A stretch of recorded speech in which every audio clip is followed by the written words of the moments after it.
अल्हम्दुलिल्लाह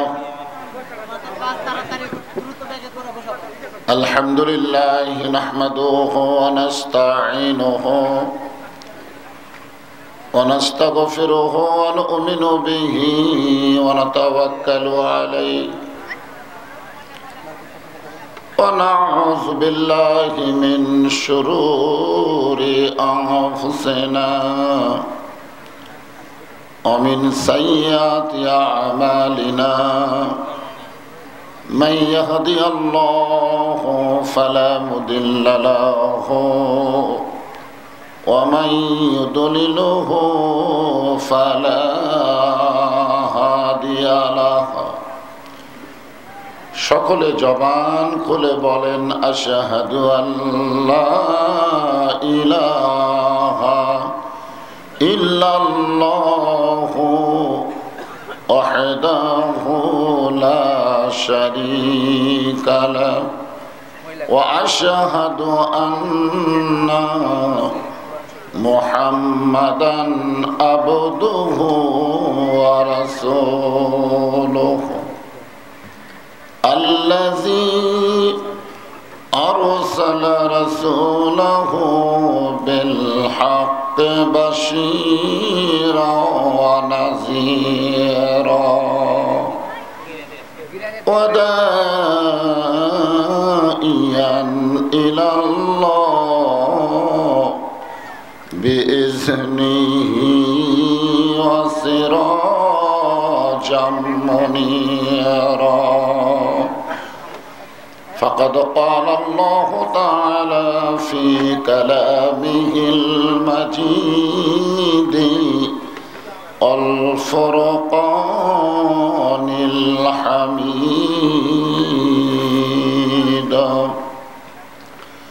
जबान खुले सकले पढ़ें आऊज़ु बिल्लाहि मिनश शैतानिर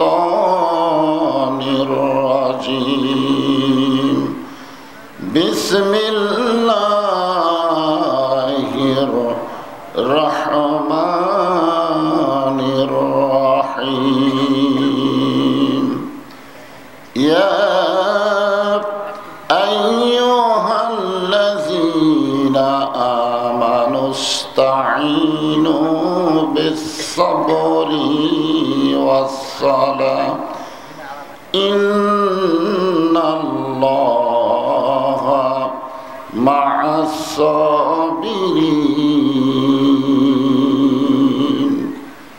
इन्नल्लाहा व मलाइकतहु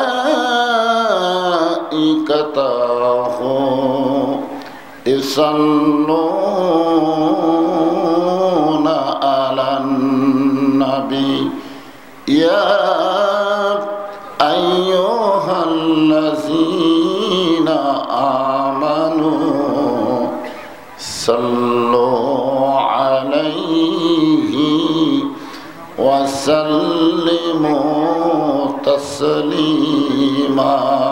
अल्लाहुम्मा सल्लि अला मुहम्मद व अला आलि मुहम्मद कमा सल्लैता अला इब्राहीम व अला आलि इब्राहीम इन्नका हमीदुम मजीद।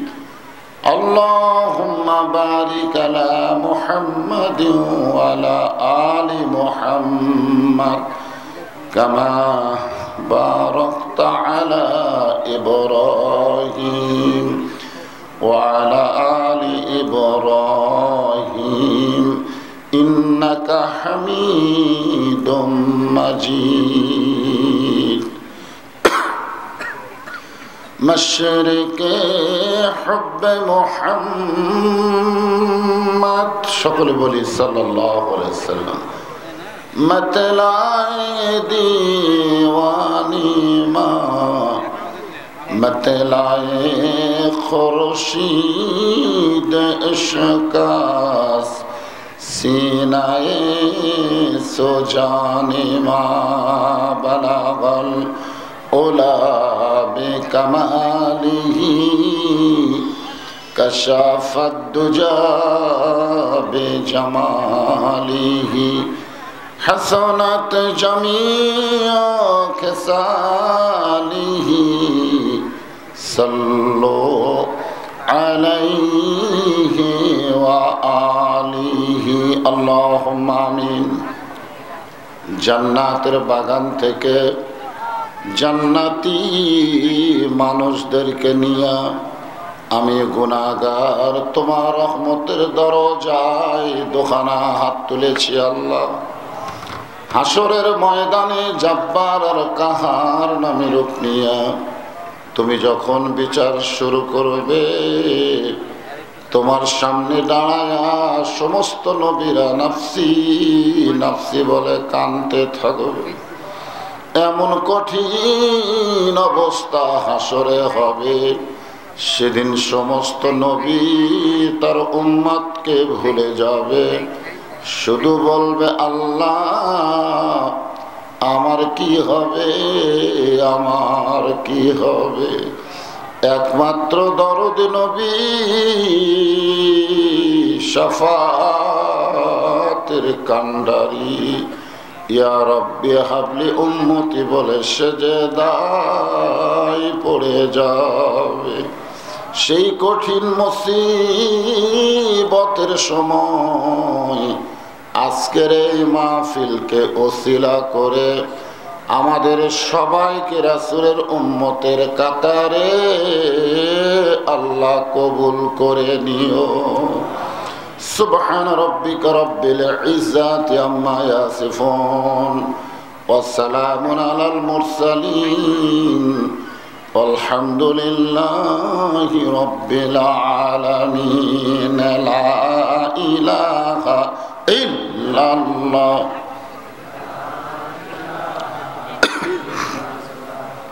যারা দাঁড়িয়ে আছেন আপনারা বসেন না কেন? বসেন বসেন।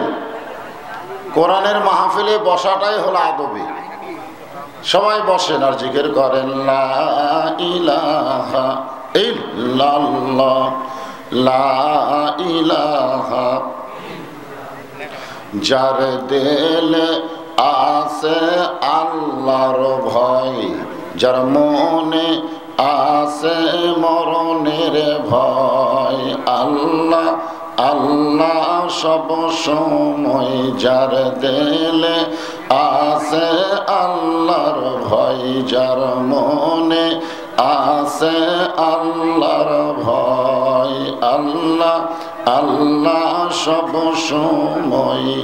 আহার নিদ্রা ভালো লাগে না এই দুনিয়া, ভালো লাগে না, ভালো লাগে শুধু আল্লাহ জোরে লা ইলাহা ইল্লাল্লাহ।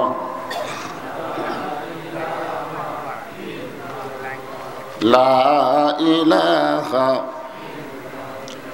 লা ইলাহা ইল্লাল্লাহু মুহাম্মাদুর রাসূলুল্লাহ। রাসূলের মহব্বতে জবান খুলে সকলে বলি সাল্লাল্লাহু আলাইহি ওয়াসাল্লাম। কসব মন্ডল পাড়া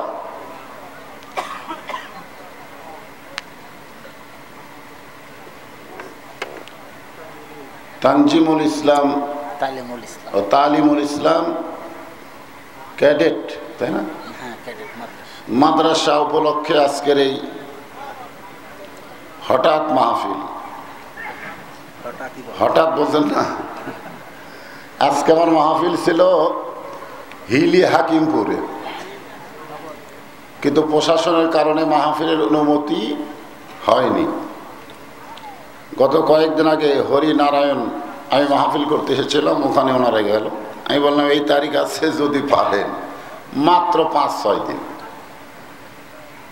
আমাকে দাওয়াত তো আপনারা জানেন যে 1-8 বছর আগে মানুষ দেয়, আর 6 দিন আগে মাহফিল। এই জন্য নাম হলো হঠাৎ মাহফিল। যখন কি মাহফিল। তারপরেও মাশাআল্লাহ, যারা দাঁড়িয়ে আছেন আপনারা বসেন বসেন বসেন। কি যে বিপদ, দাঁড়িয়ে থাকে। হ্যাঁ বসেন। আজকের এই মাহফিলে আল্লাহ তাআলা যিনাকে সম্মানিত সভাপতির আসনে কবুল করেছেন, জনাব এ.কে.এম. ইয়াকুব আলী মন্ডল। আপনি তো আচ্ছা আসেন। আচ্ছা এসে চলে গেছে। আজকের এই মাহফিলের সম্মানিত প্রধান অতিথি আপনাদের সম্মানিত এমপি সাবেক মন্ত্রী জনাব এমাজউদ্দিন সাহেব। আজকের এই মাহফিলের সম্মানিত বিশেষ অতিথিবৃন্দ, সকলকেই অন্তরের অন্তঃস্থল থেকে আমি শুভেচ্ছা জ্ঞাপন করছি। সম্মানিত ওলামায়ে কেরাম, প্রিন্সিপাল ছিলেন সভাপতি, তিনি দায়িত্ব দিয়ে গেছেন মাদ্রাসার মহতামিমকে। মহতামিম মানেও প্রিন্সিপাল। সুবহানাল্লাহ।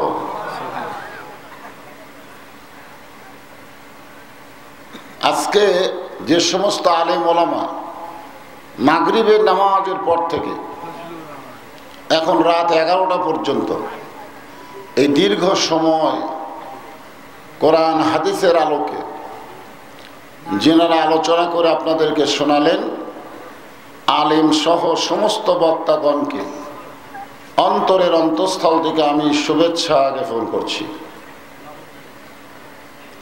আমার সামনে যারা বসে আছেন, মাইকের সাউন্ড চনচন করতেছে, একটু কমিয়ে দেন। আমার সামনে যারা বসে আছেন, আপনারা যারা বসে আছেন, আপনারা আপনাদেরকে চেনেন?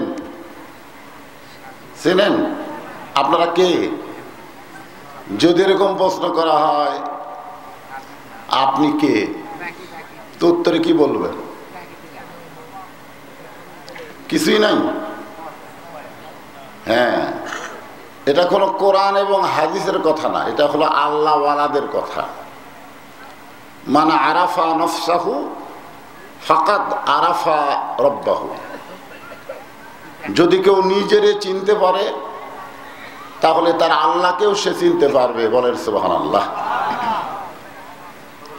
আজকে কোরআনের মাহফিলে আপনারা যারা আমার সামনে বসে আছেন, আপনাদেরকে দেখার জন্য আল্লাহ অসংখ্য রহমতের ফেরেশতা নাজিল করেছে। শুধু আপনাদেরকে দেখার জন্য এসেছে, তাছাড়াও আমাদের সকলের সাথে দুটা করে ফেরেশতা আছে না নাই? আছে। দুটা করে ফেরেশতা আল্লাহ রেখে দিয়েছেন, কিরামান কাতিবিনা ইয়ালামুনা মা লা তাফআলুন। সম্মানিত দুইজন কাতেব আমাদের দুই কান্দে আছে। তাহলে অসংখ্য ফেরেশতা দেখতে আইছে, আবার দুইটা করে ফেরেশতা আমাদের সাথেও আছে। এতে করে আপনাদের কি ধারণা, আমাদের চাইতে আজকের মাহফিলে ফেরেশতাদের সংখ্যা কম না বেশি? মাশাআল্লাহ। এতগুলো ফেরেশতা আল্লাহ পাঠায় দিছে শুধুমাত্র আপনাদেরকে দেখার জন্য। হয়তো বলবেন, হুজুর আমাদের এত কি দাম যে আমাদেরকে দেখার জন্য আল্লাহ ফেরেশতা পাঠাইলো? আল্লাহ কোরআন কারিমে বলেছেন, ফাদখুলি ফি ইবাদি ওয়াদখুলি জান্নাতি। আল্লাহ বলতেছেন, যারা আমার বান্দা হবে কেবলমাত্র তারাই জান্নাতি হবে। সুবহানাল্লাহ। আর এই বান্দা কিন্তু সবাই হতে পারবে না, দুই দলের মধ্য থেকে হবে। আল্লাহ বলেছেন, ওমা খালাকতুল জিন্না ওয়াল ইনসা ইল্লা লিয়াবুদুন। আমার বান্দা হওয়ার সুযোগ কেবলমাত্র জিন এবং মানুষকে আমি আল্লাহ দান করেছি। বলেন সুবহানাল্লাহ। তাহলে বান্দা কারা কারা হবে? জিন আর ইনসান। এখন আপনারা বলেন, আর জিন আর ইনসান এই দুইটার মধ্যে আবার দাম বেশি কার? জিনের না মানুষের? হ্যাঁ, জিনেরা থাকা অবস্থায় আল্লাহ কিন্তু মানুষকে তৈরি করতে চেয়েছিলেন। তখন ফেরেশতারা একটু আপত্তি করছিল যে এর আগেও তো আপনি দুনিয়াতে ইবাদতের জন্য জিনরে পাঠাইছেন, এরা খালি ফিতনা ফাসাদ গন্ডগোল করে, তো খামাখা আবার কেন মানুষ তৈরি করবেন? এরা তো একই কামই করবে।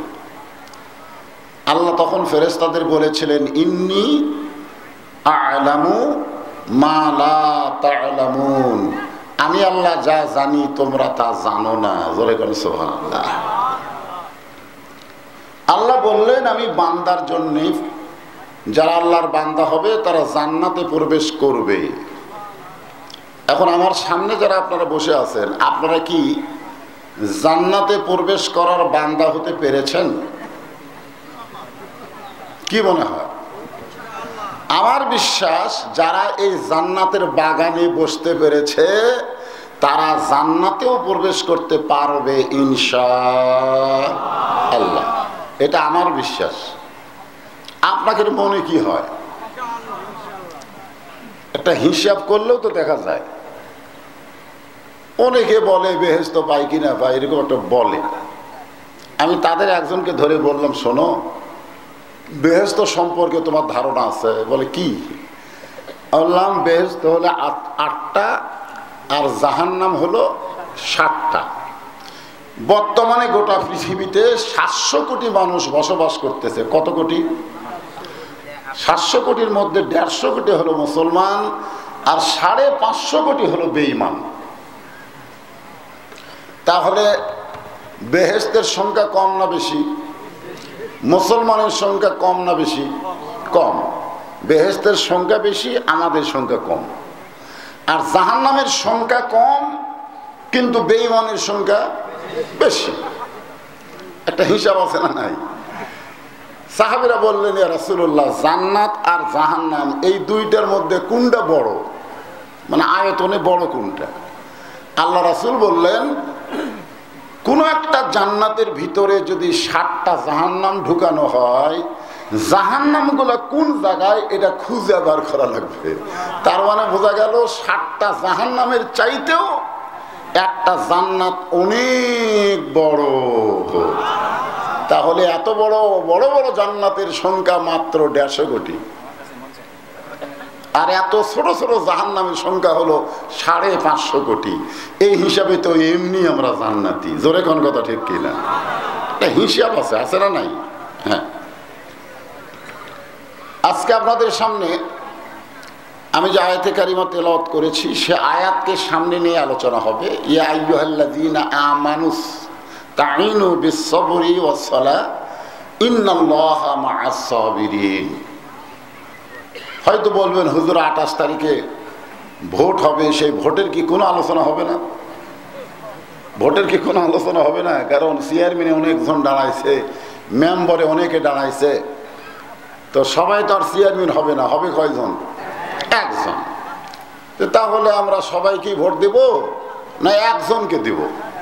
একজনকে দিব। তো কাকে দিব সেই কথা কি এই কোরআনে নাই? আপনাদের কি মনে হয় যে কোরআন কি ওল্ড মডেল কোন কিতাব? কোরআন হলো সার্বজনীন, বিশ্বজনীন। কিয়ামত পর্যন্ত যা কিছু লাগবে সব কিছু আল্লাহ কোরআনে ভরপুর করে দিয়েছে। বলেন সুবহানাল্লাহ। যার কারণে আমরা একটা স্লোগান দেই, সব সমস্যার সমাধান দিতে পারে আল কোরআন। আপনি যা কিছুর সমাধান চাবেন আল্লাহর কোরআন আপনাকে দিয়ে দিবে। জোরে করে সুবহানাল্লাহ। তো আমি, যারা আমার সামনে বসে আছেন, আমি আমার অন্তরের অন্তঃস্থল থেকে আপনাদের সবাইকে শুভেচ্ছা জ্ঞাপন করছি। কেবা যান ওই জায়গা ফাঁকা কেন?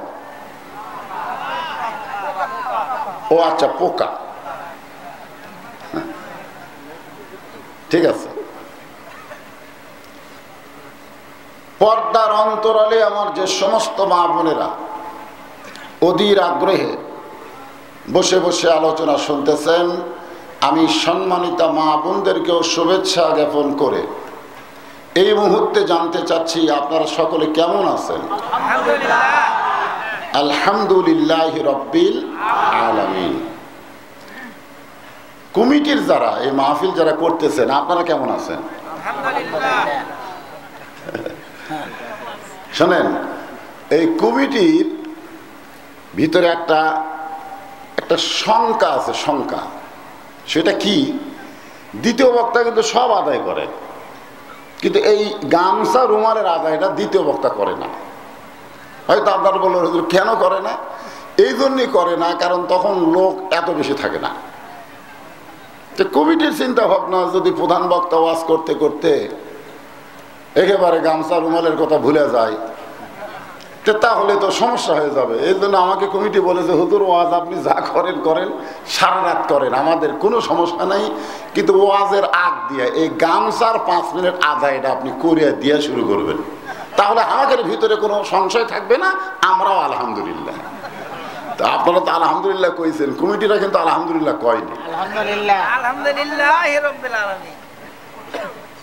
কইছেন মাশাআল্লাহ। তো এখন যারা যে গামছা বেটে আছে, কাদের গ্রুপ? বঙ্গবীর কাদের সিদ্দিকী কি গ্রুপ? গামছা গ্রুপ। এই বঙ্গবীর কাদের সিদ্দিকীর যারা পার্টি করে গামছা গ্রুপ, তাদেরকে আমি বলবো তোমরা এই 5 মিনিটের মধ্যে কামটা সারো। আর আপনারা একজন ওঠা বসা করবেন না, আদায় শেষ করেই এই মাত্র 5 মিনিট, এরপরে ইনশাআল্লাহ প্রাণ ঢালা আলোচনা হবে ইনশাআল্লাহ। চারিদিক থেকে গামছা নিয়ে আপনাদের কাছে যাবে, আপনারা আল্লাহর ওয়াস্তে বিল জান্নাতিল্লাতি কুনতুম তুআদুন। আল্লাহু আকবার। আল্লাহ বলেছেন কি, যে ঈমান গ্রহণ করার পরে সেই ঈমানকে যারা অটল আঁকড়ে ধরে বসে থাকলো, তাদের মৃত্যুর কোনো ভয় নাই, কবরের কোনো চিন্তা নাই, হাসরের ময়দানে হিসাব নিকাশের কোনো ধান্দা নাই, একে সরাসরি আমি আল্লাহ তাদের বিনা হিসাবে জান্নাত দিয়ে দিব। সুবহানাল্লাহ। আপনারা কি মনে করতেছেন আল্লাহর সামনে হিসাব দিবার পারবো আমরা? আল্লাহ যদি হিসাব চায়, আমাদের হিসাব দেওয়ার মতন কোনো যোগ্যতা আছে? আল্লাহ বলবে সারা জীবন কোনো কি করছিস তার হিসাব আমি চাই না, আমি খালি একদিনের হিসাব চাই। একদিন সকাল থেকে সন্ধ্যা পর্যন্ত কতবার নিঃশ্বাস টানছিস আর কতবার ছাড়ছিস, খালি এই হিসাব দিয়ে জান্নাতে যা। আমরা তখন কি বলবো? আল্লাহ আমাকে কি ঠেকা পড়ছে যে সারাদিন কতবার নিঃশ্বাস নিলাম কতবার ছাড়লাম, তার হিসাব রাখার কি ঠেকা? আল্লাহ বলে ঠেকা তোদের না, ঠেকা হলো আমার। সুবহানাল্লাহ। এই জন্য হিসাব ছাড়া বিনা হিসাবে আমরা যেন জান্নাতে যেতে পারি, এই বিষয়কে সামনে নিয়ে কোরআনের এই আয়াত থেকে আমি আপনাদের সামনে আলোচনা করব। আল্লাহ যেন তৌফিক দেয়, সকলে বলে আমিন। আমার মায়েরা বোনেরা যারা পর্দার অন্তরালে বসে আছেন, তাদেরকেও বলতেছি, মা আপনাদেরও আলোচনায় আয়াতের ভিতরে আছে। যদিও মেয়েরা আলাদা কিছু ওয়াজ শুনতে চায়, জোরেগণ চায় কি চায় না? মেয়েদের কি ওয়াজ? মেয়েদের ওয়াজ আছে। সাহাবীরা বললেন, ইয়া রাসূলুল্লাহ, নারীদের সম্পর্কে ওয়াজ করেন, যে ওয়াজটা আমরা বাড়িতে গিয়ে বউকে শোনাবো। আল্লাহ রাসূল বললেন, মেয়েদের আমল হলো মাত্র 4টা। জোরেগণ কয়টা? মাত্র 4টা আমল। ঈমান গ্রহণ করার পরে 1 নম্বর আমল হলো মেয়েরা নামাজ পড়বে। 2 নম্বর আমল হলো মেয়েরা রমজান মাসে রোজা রাখবে। 3 নম্বর আমল হলো তারা সতীত্বের হেফাজত পর্দা করবে। আর 4 নম্বর আমল হলো বিয়ে শাদী হলে স্বামীর কথা মতো চলা লাগবে। এই 4টা আমল যদি মেয়েরা করতে পারে, রাসূল বলেছেন তাদের জন্য 8টা জান্নাতের দরজা খুলে দেওয়া হবে, যে কোনো দরজা দিয়ে তারা জান্নাতে চলে যাবে। তাহলে মেয়ে মানুষের আমল কম না বেশি? মাত্র 4টা আমল। তা আমার মায়েদের বলবো, এই 4টা আমল আপনারা করবেন। এই 4টি আমলের মধ্যে সবচাইতে গুরুত্বপূর্ণ আমল, 24 ঘন্টায় নামাজ পড়া লাগবে না, মাত্র 5 বার নামাজ পড়লে নামাজের হক আদায় হবে। সারা বছর রোজা রাখা লাগবে না, মাত্র রমজান মাসে রোজা রাখলে রোজার হক আদায় হবে। ঠিক কিনা বলেন?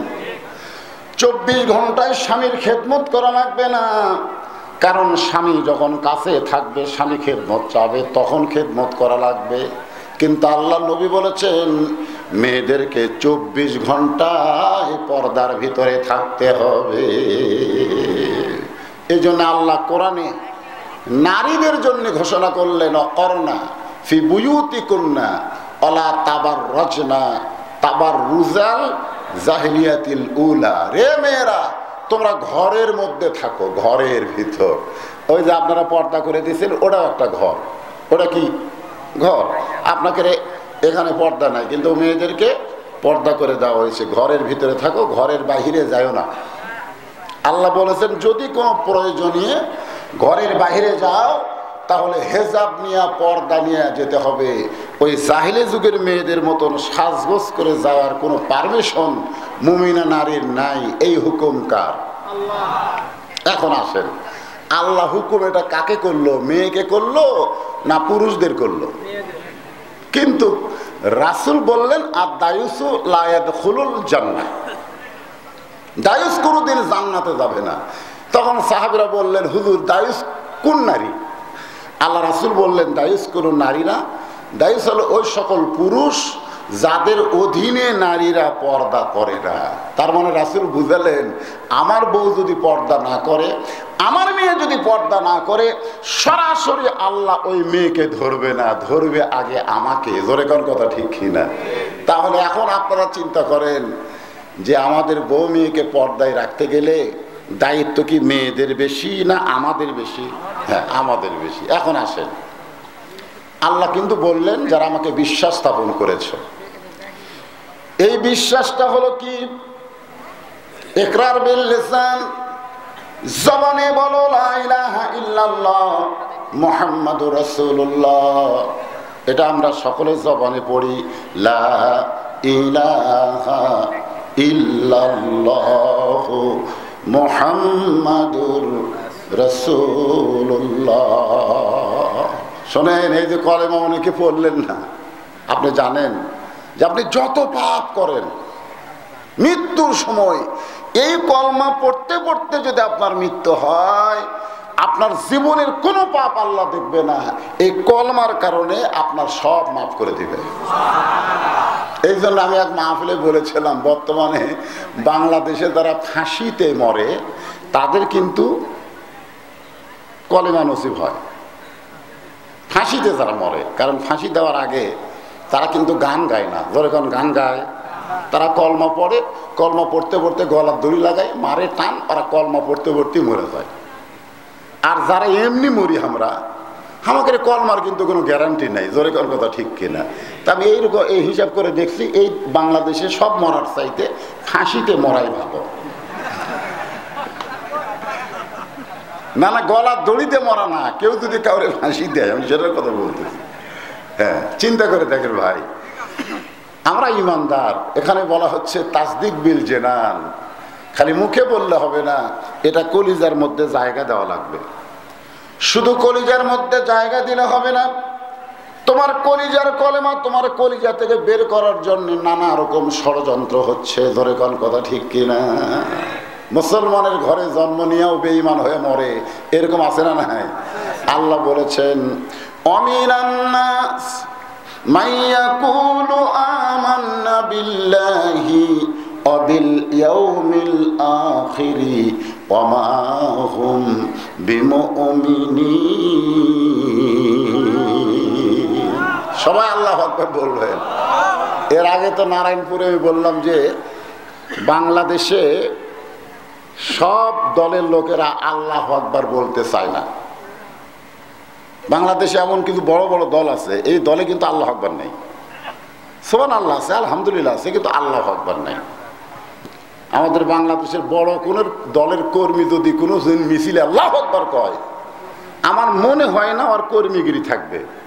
সাথে সাথে কর্মী থেকে ছাঁটাই করে বলবে, কে রে তুই তো আমাদের দলের লোক না, কারণ আমাদের দলের লোক তো আল্লাহু আকবার কয় না।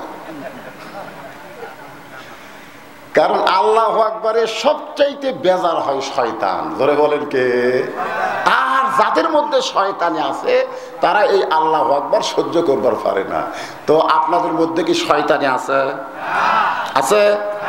তাহলে যখনই কোরআনের তেলাওয়াত শেষ হবে, জাদাতুহুম ঈমানাও, ঈমান আল্লাহ বাড়ায় দিবে। আর ঈমান বাড়ানোর কারণ হলো আল্লাহু আকবার, তাকবীর দাও। হ্যাঁ, যখনই আমি কোরআনের আয়াত তেলাওয়াত করব, শেষ আপনারা আপন ইচ্ছায় সকলে বলবেন আল্লাহু আকবার। বলতে পারবেন না? হ্যাঁ, এখন আসে এই যে কোরআন শরীফ দেখেন না, খালি কোরআন শরীফ দেখলে আল্লাহ আকবার না।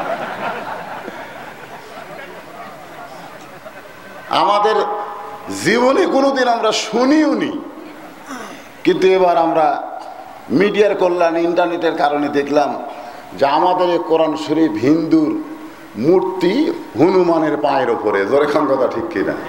এই কোরআন শরীফ শতকরা 90% মুসলমানের দেশে হনুমানের পায়ের উপরে কোরআন শরীফ রাখা হয়েছে। কি মনে করতেছেন? এত ওয়াজ, এত আলোচনা, এত কিছু হওয়ার পরেও আমাদের বাংলাদেশে আল্লাহ কি খুশি আছে? জোরে কান খুশি আছে? নাই। এই জন্য আসুন, যে কোরআন শরীফ আমি দেখালাম, সারা জীবন খালি কোরআন দেখে গেলে হবে না, সারা জীবন শুধু কোরআনের ওয়াজ শুনলে হবে না, বাস্তবে আল্লাহর কোরআনকে গ্রহণ করতে হবে। জোরে কান কথা ঠিক কি না?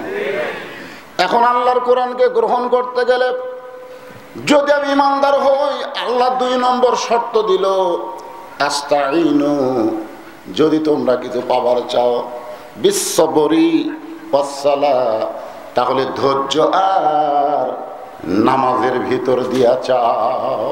1 নম্বর হলো ধৈর্য, 2 নম্বর, 1 নম্বর কি আর 2 নম্বর নামাজ। আমাদের বাংলাদেশে কোন কাজে ধৈর্য কম? আপনারা খেয়াল করে দেখবেন যে একটা লোক মসজিদে নামাজ, জামাতে নামাজ পড়বে, ঢুকছে, 4টায় আসরের নামাজ হবে, মনে করেন 4টায় আসরের নামাজ হবে, ওই যদি 10 মিনিট আগে মসজিদে ঢোকে, এর এই 10 মিনিট সময়ের মধ্যে কমপক্ষে 10 বার ঘড়ি দেখে। কয়বার? 10 বার ঘড়ি দেখে।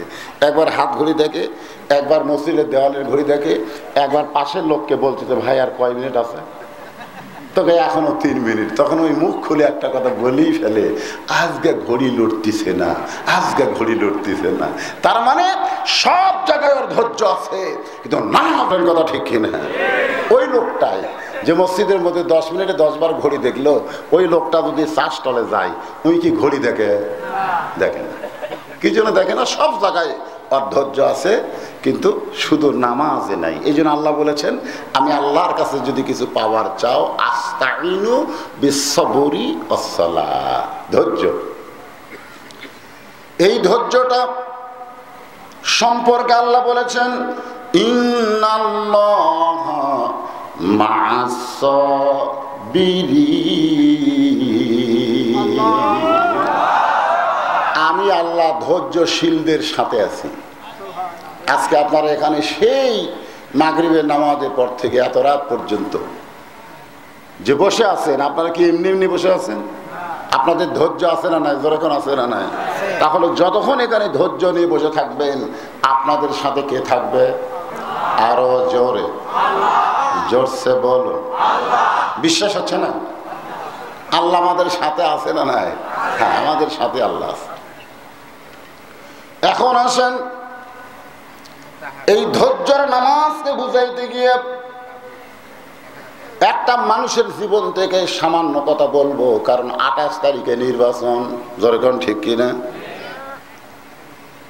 একটা লোকের নাম ছিল বাইজিদ বোস্তামি, নাম শুনছেন? ওনার একটা দরবার ছিল, দরবার। প্রত্যেকটা পীর সাহেবের একটা করে দরবার থাকে।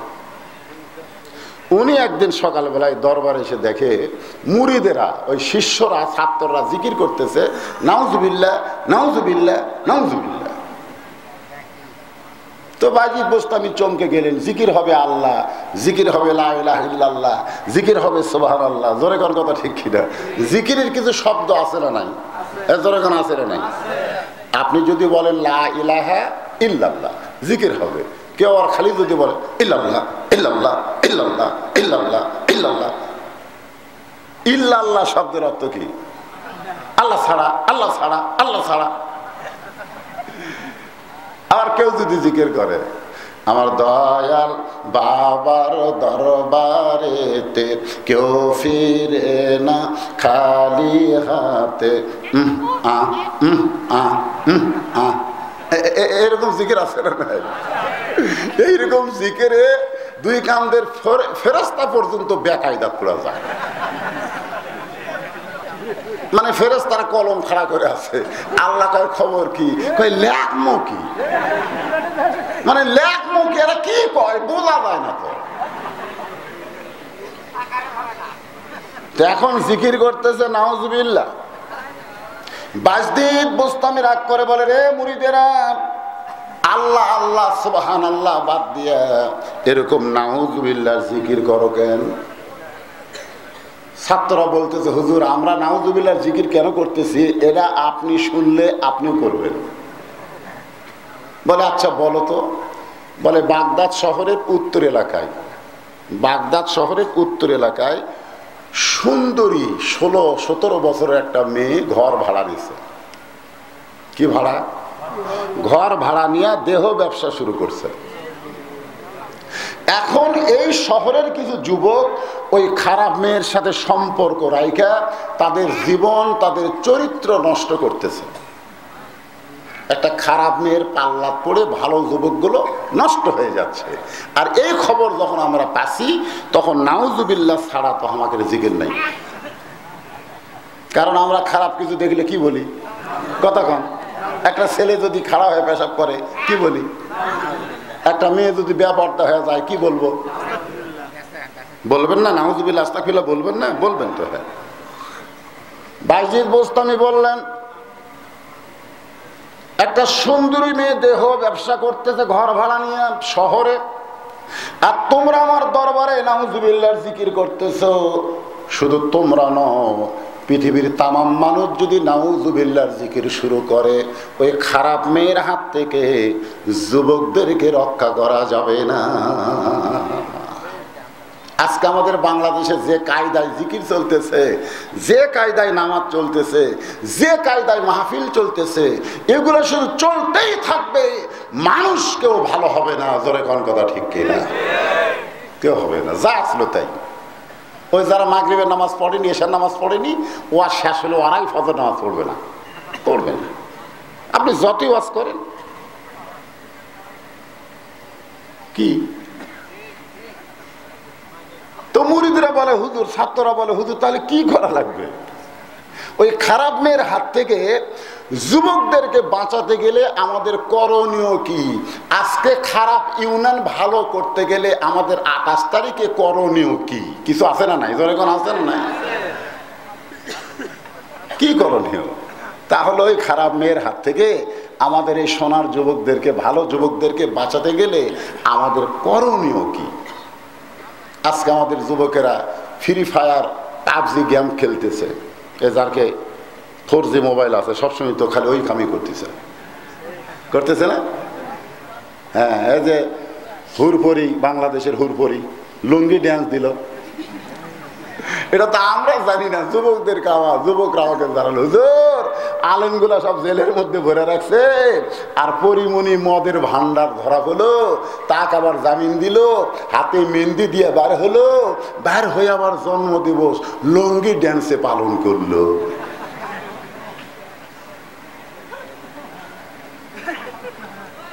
পরিমণির মতন বিশ্ব বেহায়া আমাদের বাংলাদেশে থাকবে আর আমাদের যুবকগুলো ভালো হবে, এটা কখনোই কল্পনা করা যায় না। ধরে বলেন কথা ঠিক কি না? তাহলে আমাদের এই যুবকদেরকে ভালো করতে গেলে কি করা লাগবে? আপনারা বলেন তো, আল্লাহর কোরআনে সেই মেসেজ আছে না নাই? আছে। ইন্নামাল মুমিনুনাল্লাযীনা ইযা যুকিরাল্লাহু ওয়াজিলাত কুলুবুহুম ওয়া ইযা তুলিয়াত আলাইহিম আয়াতুহু যাদাতুহুম ঈমানাও ওয়া আলা রাব্বিহিম ইয়াতাওয়াক্কালুন। আল্লাহু আকবার। বায়জিদ বোস্তামি বললেন, আমি ওই খারাপ মেয়েটার কাছে যাব। যেই বলছে যাব, সমস্ত মুরিদ বসে ছিল। এতক্ষণ কি আছিল? বসে ছিল। এবার দাঁড়ায় বলতেছে নাউজুবিল্লাহ। তো বলে কি ব্যাপার, বসা মানুষ তোমরা দাঁড়ালে কেন? বলে হুজুর জোরহাত করে বলতেছি, আপনি ভালো মানুষ, খবরদার ওই খারাপ জায়গায় যাবেন না। ভালো মানুষ কোনোদিন চেয়ারম্যানের দাঁড়ায় না। অনেকে বলে ভালো মানুষ কোনোদিন চেয়ারম্যানের দাঁড়ায় না, একথা বলে আমাদের এলাকার বলে। মানে আমি দাঁড়াবার চাইছিলাম উপজেলা চেয়ারম্যানে, মানে আমার আবার খুব জনপ্রিয়তা এলাকায়, তাই বললাম এবার উপজেলা চেয়ারম্যানে যাওয়ার চাই।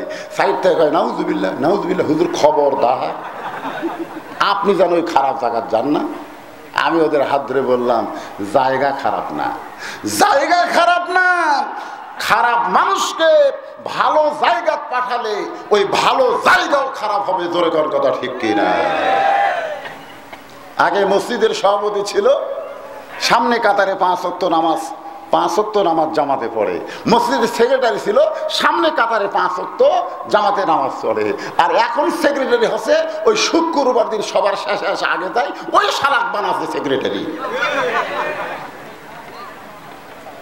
কি মসজিদ ভালো হবে?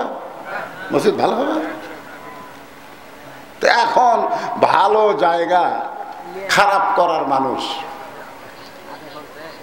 আল্লাহর বান্দারা অন্ধকারে গিয়ে আলোতে গিয়ে বাতি নিভাই দিলে সেখানে কি আর আলো পাওয়া যাবে নাকি? যেরকম পাওয়া যাবে নাকি? কিন্তু অন্ধকারে কেউ যদি বাতি জ্বলায় সেখানে আর অন্ধকার থাকবে নাকি? এখানে সব বাতি লিবা দিয়ে আমরা যদি বলি আল্লাহ আলো দাও, আলো দাও, আল্লাহ আমরা আলো চাই, আমরা আলো চাই, সারা রাত কাঁদতেছি কিন্তু অন্ধকার দূর হয় না। হঠাৎ একজন লাইট মারছে, যেই লাইট মারছে অন্ধকার নাই। কেরে অন্ধকার গেল কোথায়? লোকটা বলতেছে যখন লাইটের আলো আসে তখন অন্ধকার খেদানোর দোয়া করা লাগে না, আপনি অন্ধকার দূর হয়ে যায়। আমাদের বাংলাদেশে যতই আলোচনা করেন, যতই দোয়া করেন, যতই দরুদ পড়েন, অন্ধকার থেকে আমরা আলো পাবো না যতক্ষণ পর্যন্ত কোরআন নামক হেজাক লাইট জ্বলান না হবে। ধরে কোন কথা ঠিক কি না? এই জন্য আমাদের একটা স্লোগান আছে, আল কোরআনের আলো ঘরে ঘরে ক চলবে না, তো সংসদেও ক চলবে না। এদের বলতেছে সারা বিশ্বে সব জায়গায় এই কোরআন শরীফের দরকার আছে না নাই? দরকার আছে না? এই জন্য আমার সঙ্গে একটু গলা খাঁকারি দিয়ে সকলে বলবে আল কোরআনের আলো। এই ঘরে ঘরে কারা বলেন?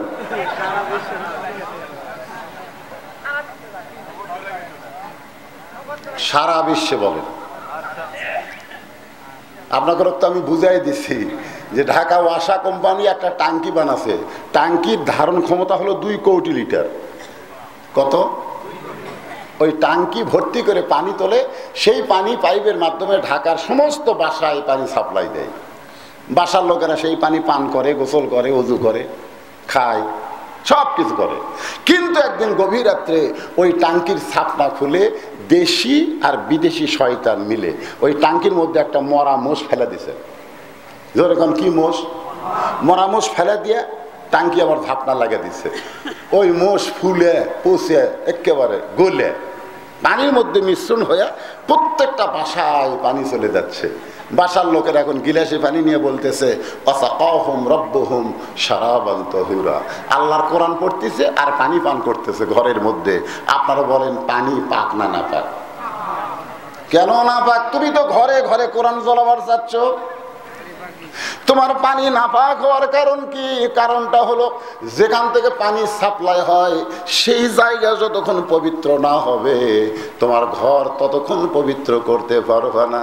এই জন্য আল্লাহর কোরআনের আলো ঘরে ঘরে না সব জায়গায় জ্বালাতে হবে। ধরে বলেন কথা ঠিক কি না?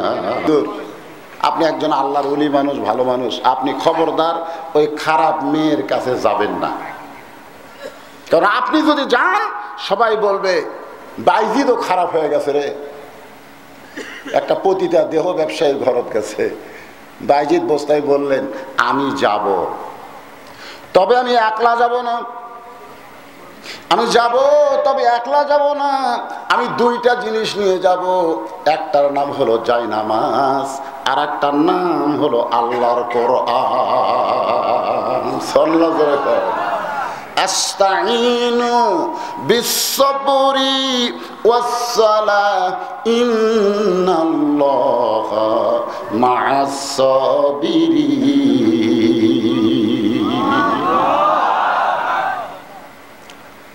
ডান কান্দে জায়নামাজ নিছে। জায়নামাজ বোঝেন আপনারা? জায়নামাজ, ডান কান্দে জায়নামাজ আর এই ডান হাত দিয়ে এরকম বুকের সাথে আল্লাহর কোরআন। আপনারা কোনোদিন এই কোরআন শরীফ বুকে ঠেকাবার পারছেন? পারবেন না তো, কারণ লা ইয়ামাসসুহু ইল্লা মুতাহহারুন। এটা স্পর্শই করা যাবে না নিজের শরীর পবিত্র না হলে।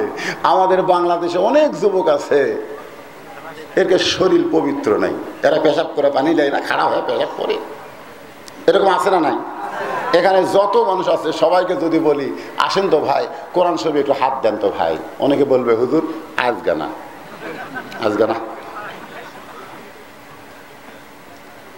কি মনে করতেছে এই কোরআন শরীফে যে কি শক্তি! ইমাম মালিক বলেছেন কেউ যদি কাবাকে বুকের সঙ্গে চাইপা ধরে, অনেক হাদিস সাহেব যায় কি করে জানেন, ওই কাবা লাড়ি আর চুমা খায়, আমি দেখছি তো ওই কাবা এরকম লাগতেছে। এক লোক আবার এক হাদিস সাহেব কি করছে, একটা বিলেট লেগেছে, যায় কাবার যে গিলাপ নাই ওই গিলাপের সুতা কাটছে, ফট করে যায়। তাই আমি বললাম কে ভাই এই সুতা কাটছে কেন? আমি মরে যাওয়ার সময় বলবো যে আমার কবরে যেন কাবার গিলাপের সুতা দেয়, তাহলে কাবার গিলাপের সুতা থাকলে আমার কবর আযাব হবে না। আমি বললাম তুমি পিটন বেশি খাবা, কারণ তুমি চোর, কারণ গিলাপ কাটছো, তুমি চোর হয়ে গেছো। জোরে কর কথা ঠিক। রাসূলের রওজার পাশে জান্নাতুল বাকি জিয়ারত করতে গিয়ে দেখি আমাদের বাংলাদেশের এক লোক পলিথিন লেগে গেছে, যায়া ওই জান্নাতুল বাকির মাটি ওই পলিথিন তুলতেছে। আমি কইলাম কে ভাই মাটি খেন? বলে হুজুর মাটি নেওয়ার নিয়ত হলো আমি মরার আগে বলে যাব আমার কবরে যখন মাটি দিবে এই জান্নাতুল বাকির মাটি দেন আমার কবরত দেয়। আমি কইলাম তুমি তো মাটি চোরা হিসাবে ধরা পড়ে যাবে। জোরে কর কথা ঠিক কিনা? অনেক আল্লাহর বান্দা ফয়েজের কারণে এমন করে, কিন্তু ইমাম মালিক বলেছেন তুমি কাবা শরীফ 1000 বার চুমা খাইলেও তোমার সওয়াবের কোনো গ্যারান্টি নাই, কিন্তু আল্লাহর কোরআন এভাবে 2 হাত ধরে একবার যদি বুকে রাখতে পারো ওই কোরআনের পরশে আল্লাহ তোমার ঈমান বাড়ায়া দিবে। কারণ কোরআন ধরতে গেলে আগে নিজের শরীরকে পবিত্র করতে হয়। বাইজিদ বোস্তামি ডান কান দেখে নিছে জায়নামাজ আর ডান বুকে কোরআন শরীফ নিয়ে ওই খারাপ মেয়েটার ঘরের দিকে রওনা দিয়েছে। যেই মাত্র খারাপ মেয়ের এরিয়াত গেছে, যে সকল যুবক আছে ওখানে লাইনে বোঝেন না, একজন বার হলে আর একজন লাইনে, এই যুবকেরা বলতেছে কিয়ামত হবে, ভালো মানুষ কেন খারাপ জায়গায়? জিঙ্গা আজকে বাংলাদেশের কোন হুজুর যদি চেয়ারম্যানের পদে দাঁড়ায় অনেকে বলে কিয়ামত হবে, লোভ আছে, হুজুরেরও লোভ আছে, গম মারা খাবার চায়। হুজুর গম মারার জন্য যাচ্ছে। ইন্নাল্লাহা ইয়ামুরুকুম আন তুআদ্দুল আমানাতি ইলা আহলিহা ওয়া ইযা হাকামতুম বাইনান নাস আন তাহকুমু বিল আদল। জোরে কোন সুবহানাল্লাহ। জুমার দিনে অর্ধ পৃথিবীর খলিফা হযরত ওমর কেবল খুতবা শুরু করছেন, এমন সময় একজন মুসল্লি মাঝখান থেকে দাঁড়িয়ে বলে আমিরুল মুমিনিন আপনার খুতবা শোনা জায়েজ নাই, আপনার খুতবা শোনা জায়েজ নাই। সঙ্গে সঙ্গে ওমর ফারুক অর্ধ পৃথিবীর রাষ্ট্রপতি খুতবা বন্ধ করে বললেন ভাই আমার খুতবা শোনা কেন জায়েজ নাই? বলে আমাদেরকে খাটো পাঞ্জাবি দিয়ে আপনি লম্বা জুব্বা পরে খুতবা দিচ্ছেন, আমাদেরকে বাইতুল মাল থেকে আপনি খাটো পাঞ্জাবি দিয়ে আর আপনি লম্বা জুব্বা পরে খুতবা দিচ্ছেন। যতক্ষণ পর্যন্ত লম্বা জুব্বার কাহিনী না বলবেন ততক্ষণ পর্যন্ত আপনার খুতবা আমরা শুনবো না। ওমর ফারুকের চোখ দিয়ে দর দর করে পানি পড়তেছে। আমাদের চেয়ারম্যানকে কেউ যদি এরকম লোকমা দেয় না, কুরবানির গরু 90,000 টাকা দিয়ে চেয়ারম্যান দিছে। গোস্ত ভাগ করার সময় ডানি পল্লা দিয়ে 3 ভাগ করছে, 1 ভাগ নিজের, 1 ভাগ আত্মীয়, 1 ভাগ গরিবের। চেয়ারম্যান সাহেব কিছুক্ষণ পরে বলতেছে আমার ভাগের কিছু গোস্ত গরিবক দেও। আমি এত গোস্ত কি করবো রে? গরিবেরা বলতেছে আল্লাহ একটা চেয়ারম্যান দিছে রে। হায় হায়, নিজের গোস্ত পর্যন্ত গরিবক দেয়। কিছুদিন পরে ওই চেয়ারম্যান ভিজিএফ কার্ডের চাউল দিবার গেছে, চকিদারও ক্লিয়ার, জোরে কোন কাক লিয়া, চকিদারও ক্লিয়ার। কিন্তু ওই দিন আর দাঁড়ি পল্লা লিয়া যায়নি, গোস্ত মাপার সময় দাঁড়ি পল্লা, কিন্তু ওই ভিজে চাল দেওয়ার সময় দাঁড়ি পল্লা লিয়া যায়নি, একটা বালতি লিয়ে গেছে। জোরে কোন কি লিয়ে গেছে? বালতির গাওয়াতে এরকম দাগ দেয়া থসে, এই দাগ পর্যন্ত চাউল দেয়। চকিদার এই দাগ পর্যন্ত ঝাঁকি দিয়ে চাউল দেয়। কাটে লেখা আছে 10 কেজি, চাউল মেপা হয় 8 সের। 8 সের। তো একজন গরিব চিন্তা করছে একটু লোকমা দেই, একটু লোকমা দেই। উমর ফারুক অর্ধ পৃথিবীর খলিফাকে লোকমা দিবার পারলো যে আমাদের খাটো পাঞ্জাবি আপনার লম্বা হলো কেন? কিন্তু অর্ধ পৃথিবীর খলিফাকে যদি লোকমা দেওয়া যায়, চেয়ারম্যানকে দেওয়া যাবে না? তো এখন যাই এক গরিব বলতেছে, চেয়ারম্যান সাহেব আমার কার্ডে লেখা আছে 10 কেজি, তো ম্যাপে হয় 8 সের। চেয়ারম্যান বলতেছে ওর নাম কাটে দে, ওর নাম কাটে দে। জোর হাত করে বলতেছে লোকমা দেব না, লোকমা দেব না, যা পাচ্ছি তাই ভালো, নাম কাটেন না। ওমর ফারুকের চোখ দিয়ে দর দর করে পানি পড়তেছে। এমন সময় আব্দুল্লাহ ইবনে ওমর ফারুকের পাশে দাঁড়ায় বলতেছে, রে নবীর সাহাবীরা, তোমরা খাটো পাঞ্জাবি হলেও তো নতুন পাঞ্জাবি পরে আইছো, কিন্তু আমার পরনের দিকে তাকায় দেখো, আমার পরনে কোনো নতুন কাপড় নাই। সাহাবীরা বলতেছে, আব্দুল্লাহ সবাইকে নতুন কাপড় দেওয়া হলো, কিন্তু তোমার পরনে নতুন কাপড় কেন নাই? আব্দুল্লাহ বলতেছে, নতুন কাপড় কেমনে থাকবে? তোমরা সবাই যখন ঘুমাইয়াছিলে, এমন সময় আমার বাবা ওমর আমার ঘরের দরজায়। আব্দুল্লাহ বলে যখন ডাক দেয়, সঙ্গে সঙ্গে দরজা খুলে দেখি বাবা একটা পাঞ্জাবি নিয়ে দাঁড়ায় আছে।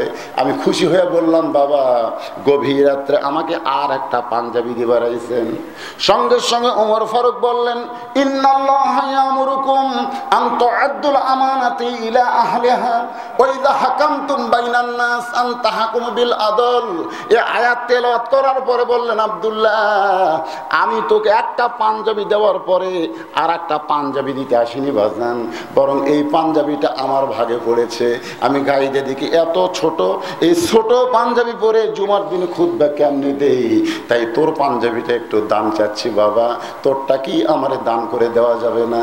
আব্দুল্লাহ কান্দের বলে, আমার পাঞ্জাবি আমার বাবাকে দান করার পরে বাবার পাঞ্জাবি আমার পাঞ্জাবি মিলে বাবা একটা লম্বা জুব্বা পরে আজকে তোমাদের সামনে খুতবা দেয়। সমস্ত সাহাবীরা কান্দের বলে, এদের কি ভোট দেওয়া যায়? এরাই নেতা, এদের কি নেতা মানা যায়? জোরে কোন কথা ঠিক কিনা? আল্লাহর বান্দা একটু মনোযোগ দেবেন। যারা আশেপাশে লাইন ধরে ছিল, এক যুবকের পরে আর এক যুবক ঢুকবে, তারা বাইজিদকে দেখেই কি কয়, নাউজুবিল্লাহ নাউজুবিল্লাহ। এই ভালো মানুষকে খারাপ থাকা, চলো আমরা থাকবো না, ভালো মানুষ খারাপ জায়গাতে আসলে আল্লাহর গজব পড়বে। সমস্ত যুবক যখন চলে গেছে, একটা যুবক চিন্তা করে যে এই মানুষ বাইজিদের মতো একজন মানুষ, টুপিওয়ালা, দাড়িওয়ালা, জুব্বাওয়ালা, হ্যাঁ আল্লাহওয়ালা মানুষ, এই খারাপ মেয়েটার কাছে কেন আসলো, এটা আমার তদন্ত করা লাগবে। যখন কি করা লাগবে? এই ঘরের দেওয়ালের পাশে এই যুবকটা লুকে আছে, দেখি তো বাইজিদ কি কয়। বাইজিদ খারাপ মেয়েটার দরজায় গিয়া সালাম দিলেন, আসসালামু আলাইকুম ইয়া আহলাল বাইত, সুবহানাল্লাহ বলেন। খারাপ মেয়ে, একটা দেহ ব্যবসায়ী মেয়ের ঘরের দরজায় বাইজিদ সালাম দিলেন। এটা বাইজিদ দেন নাই, আল্লাহর নবী বলেছেন, তুমি যেখান থেকে যেই ঘরে যাবে, ঘরে ঢোকার আগে ঘরের বাসীকে আগে সালাম দিবে। আপনারা যে এত রাত্রে ওয়াজ শুনে বাড়িতে যাবেন, বাড়ির দরজা দিয়ে কি দিবেন? আজকে দিবেন তো? আপনার বউ ঘুম পাড়ুক আর যাই পাড়ুক, আপনি সালাম দিবেন, এটা নবীর সুন্নাত। সুবহানাল্লাহ বলেন। বাইজিদ বোস্তামি দরজায় সালাম দিলেন, আসসালামু আলাইকুম ইয়া আহলাল বাইত। সঙ্গে সঙ্গে খারাপ মেয়েটা দরজা খুলে বলতেছে, হুজুর আপনি মনে হয় দরজা ভুল করছেন, টুপিওয়ালা, দাড়িওয়ালা, জুব্বাওয়ালা মানুষ, আমি একটা খারাপ মেয়ের দরজায় কেন? আমার মনে হয় আপনি দরজা ভুল করছেন। এখান থেকে বোঝা গেল যে খারাপ মেয়েরাও ভালো পুরুষ মানুষকে চিনে, খারাপ মেয়েরাও কিন্তু ভালো পুরুষকে চিনে। এতে আপনাকে হুজুর, আমি সভাপতি সাহেব, আমরা যদি কোনো রাস্তা দিয়ে যাই, এরকম দাড়িওয়ালা টুপিওয়ালা মানুষ, বিশ্বাস করেন আমরা কোনো বেপর্দা মেয়েকে দেখতে পাই না, বিশ্বাস করেন। আমি যখন আমার গ্রামে যাই, ঢোকার সাথে সাথে মেয়েরা যারা আমার সামনে পড়ে, এই আমার দেখা পাচ্ছি। আর কেউ যদি কোনো বাড়ির দরজা পায় সামনে, আমাকে দেখলে ঢট বাড়ির মধ্যে ঢুকে পড়ে। তা আমি গ্রামের লোকজনকে বললাম, আমাদের গ্রামের মেয়েরা এত ভালো হয়ে গেছে, একটা বেপর্দা দেখা যায় না। বলে হুজুর, আপনি যখন আসেন, আপনি যখন আসেন তখন ওই মেয়ে নিয়ে আসলো, মুখে হাসি ফুটলো। তো মুখে হাসি ফোটার কারণ হলো যে আল্লাহর নবীর সুন্নত আমার মাথায়, নবীর সুন্নত আমার মুখে, নবীর সুন্নত আমার পরনে। এই সুন্নতের পাওয়ারে আল্লাহ একটা বেপর্দার নারীকে পর্দা নিশি বানায় দিচ্ছে।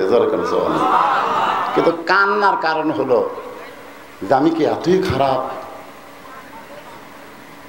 যা আমাকে দেখলেই পর্দা করা লাগবে? আমার মনকে চায় না এটা কার বউ, এটা কার মেয়ে। আমার মনে তো চায়, কি কোন চায় কি চায় না। একটু মনোযোগ দিবেন। মেয়েটা বলতে যে হুজুর, আপনি মনে হয় দরজা ভুল করেছেন, আপনি টুপিওয়ালা দাড়িওয়ালা জুব্বাওয়ালা মানুষ, এই খারাপ মেয়ের দরজায় কেন আইছেন? সঙ্গে সঙ্গে বাইজিদ বোস্তামি বললেন, তোমার ঘন্টার রেট কত? যেই বলছে তোমার ঘন্টার রেট কত, মানে 1 ঘন্টা তোমার সঙ্গে থাকতে গেলে তার রেট কত? মেয়েটা বলতেছে 10 দিরহাম। বাইজিদ বোস্তামি বলতেছে, আমি 24 ঘন্টার বুকিং নিলাম। যেই বলছে 24 ঘন্টা, আপনার তো সুবহানাল্লাহ বলেন, কিন্তু যে যুবক লুকা ছিল ওই মারছে দৌড়। অন্য যুবকের বলতেছে দৌড়াস কেন? হুজুরে কেড়ে পাওয়ার আছে, হুজুরে কেড়ে পাওয়ার আছে। আমরা 1 ঘন্টায় পারি না, আর 24 ঘন্টা। আসলে যুবক ঠিকই বলেছে, কারণ হুজুরে কেড়ে পাওয়ার আছে। যেরকম আছে না না, প্রত্যেকটা আপনার বোক দিয়ে আপনি হুজুরের বইয়ের কাছে খবর নেবেন, যা শোনো তো হুজুরের পাওয়ার কিরকম। 70-100 জন হুজুরের বউ বলবে, আল্লাহ আমাকে একটা নিয়ামত দিছে বাবা, টাকা পয়সা কম থাকবে কিন্তু পাওয়ার আছে। এই পাওয়ার থেকে হাসির কথা না, এই পাওয়ার থাকার পিছনে কারণ হলো হুজুরেরা 7 বছর বয়স থেকে পেশাব করে পানি নেয়, হুজুররা ঢিলা ঢালা পোশাক পরে, হুজুররা সবসময় পবিত্র থেকে আল্লাহর কোরআন ধরে, যার কারণে যাবতীয় যৌন রোগ আল্লাহ হুজুরদের কাছ থেকে কাইরা নেয়, হুজুরদেরকে ওই পাওয়ার আল্লাহ বাড়ায় দেয়। এজন্য হুজুররা মাঝে মধ্যে 2-3টা বিয়ে করে। এখন কয় হুজুরে কেমন হুজুর রে, 2 বিয়ে করছে, কে রে পাগলা, তুই দুর্বল, এই জন্য তোর 1 বউ। আল্লাহ বলেছে সবল 4টা বিয়ে করো, 4টা। প্রথম কইছে 2টা করো, পারলে 3টা করো, পারলে 4টা করো, না পারলে 1টা নিয়েই থাক। এই কোরআনে আল্লাহ কোরআনে বলেছে, সুবহানাল্লাহ গন্না খান, মাসনা আগে বলেছে মাসনা সোলাসা রোবা, আগে 2টা বিয়ে করো, 2টা বিয়ে করলে মজা। এটা আল্লাহ তাআলা জানেন বলি বাবা আদম থেকে আমাদের নবী পর্যন্ত সমস্ত নবীরাই কমপক্ষে 2টা বিয়ে করছে। খালি একজন নবী 1টা বিয়ে করছে, তার নাম হলো আদম। আর একজন নবী এখন পর্যন্ত বিয়ে করে নাই, তার নাম হলো ঈসা আলাইহিস সালাম। তাহলে একজন নবী খালি 1 বিয়ে করছে, কয়জন? আদম। আর একজন নবী এখনো বিয়ে করেনি, তবে বিয়ে করবে, আর সেই বিয়ার যাত্রী হবো আমরা। যেরকম সুবহানাল্লাহ। আর সমস্ত নবী কমপক্ষে 2টা করছে, কমপক্ষে। আমাদের নবী তো 11টা করছে।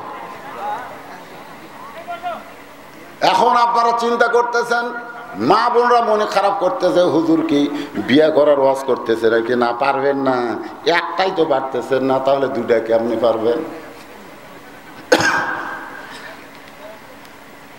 হুজুরের খেলে পাওয়ার আছে না নাই? বাইজিদ বোস্তামি কয় ঘন্টার? 24 ঘন্টার বুকিং নিয়ে ঘরের মধ্যে ঢুকলেন। ঘরের মধ্যে ঢোকার পরে সর্বপ্রথম বাইজিদ বোস্তামি, কারণ পতিতার ঘর হলো নাপাক ঘর, আর নাপাক ঘরকে যদি পাক করতে চান তাহলে জায়নামাজের দরকার আছে না নাই? জায়নামাজের নিচে নাপাক থাকলে ক্ষতি নাই। নামাজ যে আপনি পড়তেছেন, যে জায়গায় পড়তেছেন, সে জায়গার উপরটা কি হওয়া লাগবে?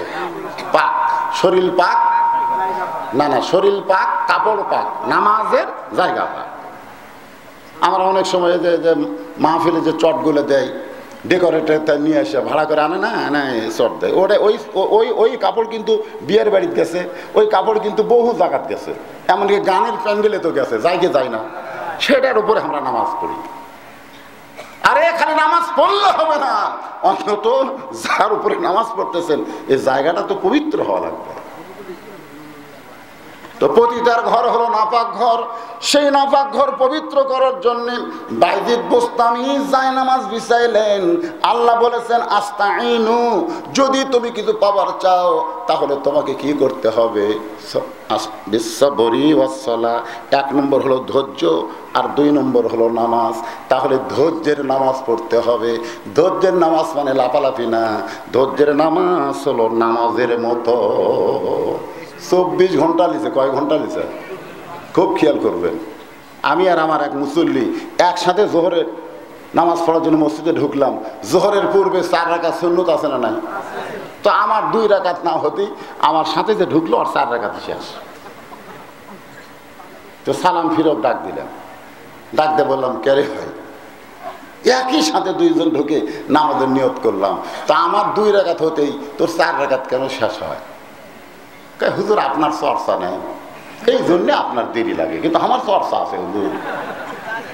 আমি কইলাম, তুই নামাজের মধ্যে যেভাবে সূরা ফাতিহা পড়ছিস, তুই যে 4 রাকাত নামাজ পড়লি, প্রত্যেক রাকাতে সূরা ফাতিহা আছে না নাই? জোরে করে আছে না নাই?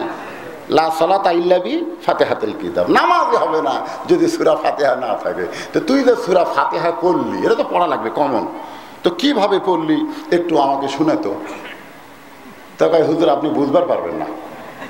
আরে পাগলা, তুই কিভাবে পড়লি বুঝবার পারেন না ভাই, একটু শোনা তো। ও বলতে দল নেই। আমি বললাম, ভাই রে, তুই এত জোরে সূরা ফাতিহা পড়ছিস, আমি তো বুঝবার পারিনি। তুই কান্দের ফেরেশতা বলতেছে, হুজুর খালি আপনি বুঝেননি, আমরাও তো বুঝিনি। এই শালা নামাজ পড়লো আর কান্দত কিছু লেখা পড়েনি। জোরে কর, এরকম নামাজে আছে না? কথা কন না কেন?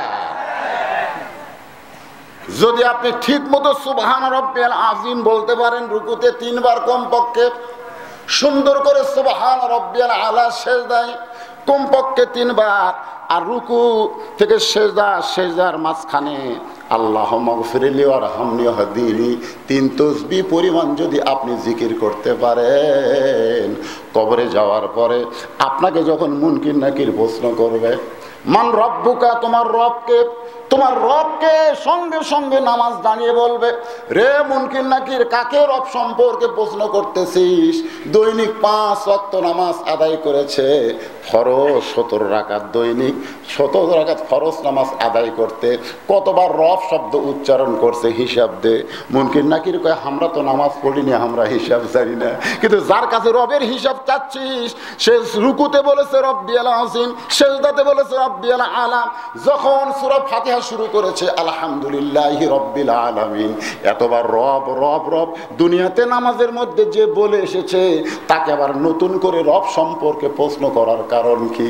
ফেরেশতা মুনকির নাকির বলবে, আল্লাহ তোমার বান্দাকে রব সম্পর্কে প্রশ্ন করতে নামাজ যে খেপা খেপছে, আল্লাহ কয় 1 নম্বর বাদ দে, যেই ব্যক্তি 5 ওয়াক্ত নামাজ আদায় করে কবরে আসে, সে দুনিয়াতেই রবের উত্তর দিয়া দেয়। আর যারা নামাজ না পড়ে কবরে যাচ্ছেন, যান যান। আমাকে একজন কয়, হুজুর নামাজ না হয় না পড়ি, তাই বলে কি 3 উত্তর আমি জানি না? মনে করেন আপনি মুনকির নাকির হন আর আমি মুর্দা হই, করে দেখেন। তা আমি বললাম, ঠিক আছে বলতো মান রব্বুকা, আল্লাহ। ওমা দিনুকা কয় মোহাম্মদ রাসূলুল্লাহ। আমি বললাম ওমা দিনুকা কি? ওমা দিনুকা ইসলাম। আমার নাবিউকা কয় মোহাম্মদ রাসূলুল্লাহ। কোন পারিনি কোন তো মুনকির নাকির আমাকে ধরবি? আমি 3টা উত্তর দেবো। আমি বললাম পাগলা, আমি কি মুনকির নাকির করে? তাহলে আমাকে বুঝাই দেন, মুনকির নাকির আমাকে প্রশ্ন করলে আমি মুখস্থ করে কবরে যাব, আমি কেমনে পারবো না? আমি তখন ওরে বলতেছি, তোরে বুঝানোর জন্য মনে কর তুই বিয়ে করছিস 2 মাস আগে। কয় মাস? 2 মাস আগে বিয়ে করছিস। বিয়ে করে বাড়িতে আসিস, হঠাৎ তোর শ্বশুর আইছে। বুঝাচ্ছি, তো শ্বশুর আসলে তোর বাবা তোকে বলতেছে, বাবা তোর শ্বশুর যে হঠাৎ আসবে তা তো আমি জানি না, বাড়ির তো তেমন কিছু ভালো মন্দ নাই, তোর 200 টাকা দিলাম, তুই ওই যে বাজার সামনে যে বাজার, আপনাকে সামনে কি বাজার? পলাশবাড়ি বাজার থেকে 1 কেজি মিষ্টি নিয়ে আয়, যা তাড়াতাড়ি আসবে। কিন্তু ওই 200 টাকা পকেটে নিয়ে যাচ্ছে আর চিন্তা করতেছে মিষ্টির দামও 200, বাবা টাকাও দিল 200, 1 কেজি মিষ্টি 200 টাকা দিতে 200, 10টা টাকাও দিল না যে একটু চাট নাস্তা করবে। আরে চিন্তা করতেছে যাচ্ছে মিষ্টির দাম কত, বাপ টাকা দিতে 200, যাতে যাতে দেখে 3 মাথা মানুষের ভিড়। তো এখন এই 200 টাকা পকেটে নিয়ে মানুষের ভিড়ের মধ্যে ঢুকে দেখে ওখানে একটা খেলা হচ্ছে, মানে এরকম কৌটার মধ্যে তুলে কটকট কটকট কটে এই ঢাল। আমাকে এলাকাত কয় এর নাম হলো ডাবু খেলা। ধরে কোন কি খেলা? ডাবু। এরকম আগে ভিতরে ওই গুটি ঢুকাইয়া এতে সব লুডু খেলে না, লুডুর মতন গুটি গটগট গটগট করে ঢাল। যাই 10 ধরতেছে তাই 20 পাচ্ছে, যাই 20 ধরে তাই 40 পায়, যাই 40 ধরে তাই 80 পায়। ওই এখন চিন্তা করে কেরি যাই ধরে তার ডবল পায়। বাপ হামাক দিছে 200, আমি ধরবো, টাকা হবে 400, 200 টাকার মিষ্টি কেন 200 টাকা আটটা গেলে পারবো, এই মনে করে ওই 200ই ধরছে। তাকে নট গিল্টি কি নাই, তো 200 টাকাই নাই। আমি দেখলাম 10 ধরলে 20 পাই, 20 ধরলে 40 পাই, 40 ধরলে 80 পাই, আমি 200 ধরছি 400 পাওয়ার আশায়। বলতেছি এতক্ষণ তুমি পাওয়া দেখছো আর তোমার দিয়ে যাওয়া শুরু হচ্ছে। তুমি কি মনে করছো আমরা সারাদিন খালি দিয়ে দেবো? আগে আমরা লোভ দেখাই, এই বেশি ধরছে। ও এখন চিন্তা করি শ্বশুর বাড়িতে বসে আছে, বাবা 200 টাকা দিচ্ছে মিষ্টি খাওয়ার জন্য, মিষ্টি কেনার জন্য, আর সেই টাকা আমি জুয়া খেলা খেললাম, আমি কি করি? চিন্তা করতে করতে পলাশবাড়ি বাজারে গেছে। মিষ্টির দোকানদারকে বলতেছে ভাই 1 কেজি মিষ্টি দেন, কিন্তু টাকা আজকে দিবার পারবো না। বলে টাকা কেন আনো নাই? বলে টাকা বাবা দিছিল, জুয়া খেলা টাকা হারছি, তোমাকে সামনে হাটে 200 টাকা দিব। আপনারা বলেন তো, যেই লোক জুয়া খেলে বাপের টাকা হারে তারে কেউ বাকি দিবে নাকি? যে বন্ধু বান্ধব পায় সবাইকে চাই, কিন্তু কেউ খরচ দেয় না। বাবা চিন্তা করে পলাশবাড়ি বাজার থেকে যাওয়া 8 ঘন্টা, আসা 8 ঘন্টা, 1 ঘন্টার মধ্যে ছেলে চলে আসবে, কিন্তু এত লম্বা সময় আসে না কেন? এক সময় ছেলের শ্বশুর বলতেছে বিয়াই মনে হয় জামাইয়ের আসবে না, আমি যাই। তো শ্বশুর রাগ করে চলে গেছে। ওই বিকেল বেলা বাড়িতে এসে হাজির। বাবা হাতের দিকে তাকায় দেখে মিষ্টির প্যাকেট নাই। বাবা একটা লাঠি হাতে নিয়ে বলতে দেখে রে তোর শ্বশুর আছে, তোর 200 টাকা দিতে মিষ্টি কেনার জন্যে, মিষ্টির প্যাকেট কোথায়? ওই কোনো কথা কয় না। টাকা 200 কি করলি? কোনো কথা কয় না। বাবা লাঠির বাড়ি মারাবার কথা বলিস না কেন শয়তান? তোর শ্বশুর রাগ করে চলে গেল, মিষ্টির প্যাকেটে নাই, তোর টাকা 200 কি করলি? ওই কথা বলতেছে না, পিটন খায়। আপনারা বলেন তো, ওর বাবাকে মারতেছে, ওই কি উত্তর জানে না? যেরকম জানে কি জানে না, কিন্তু এমন উত্তর যে আমি জুয়া খেলছি। এই জুয়া খেলার কথা শুনলে 1 বাড়ির জায়গা 10 বাড়ি পড়বে।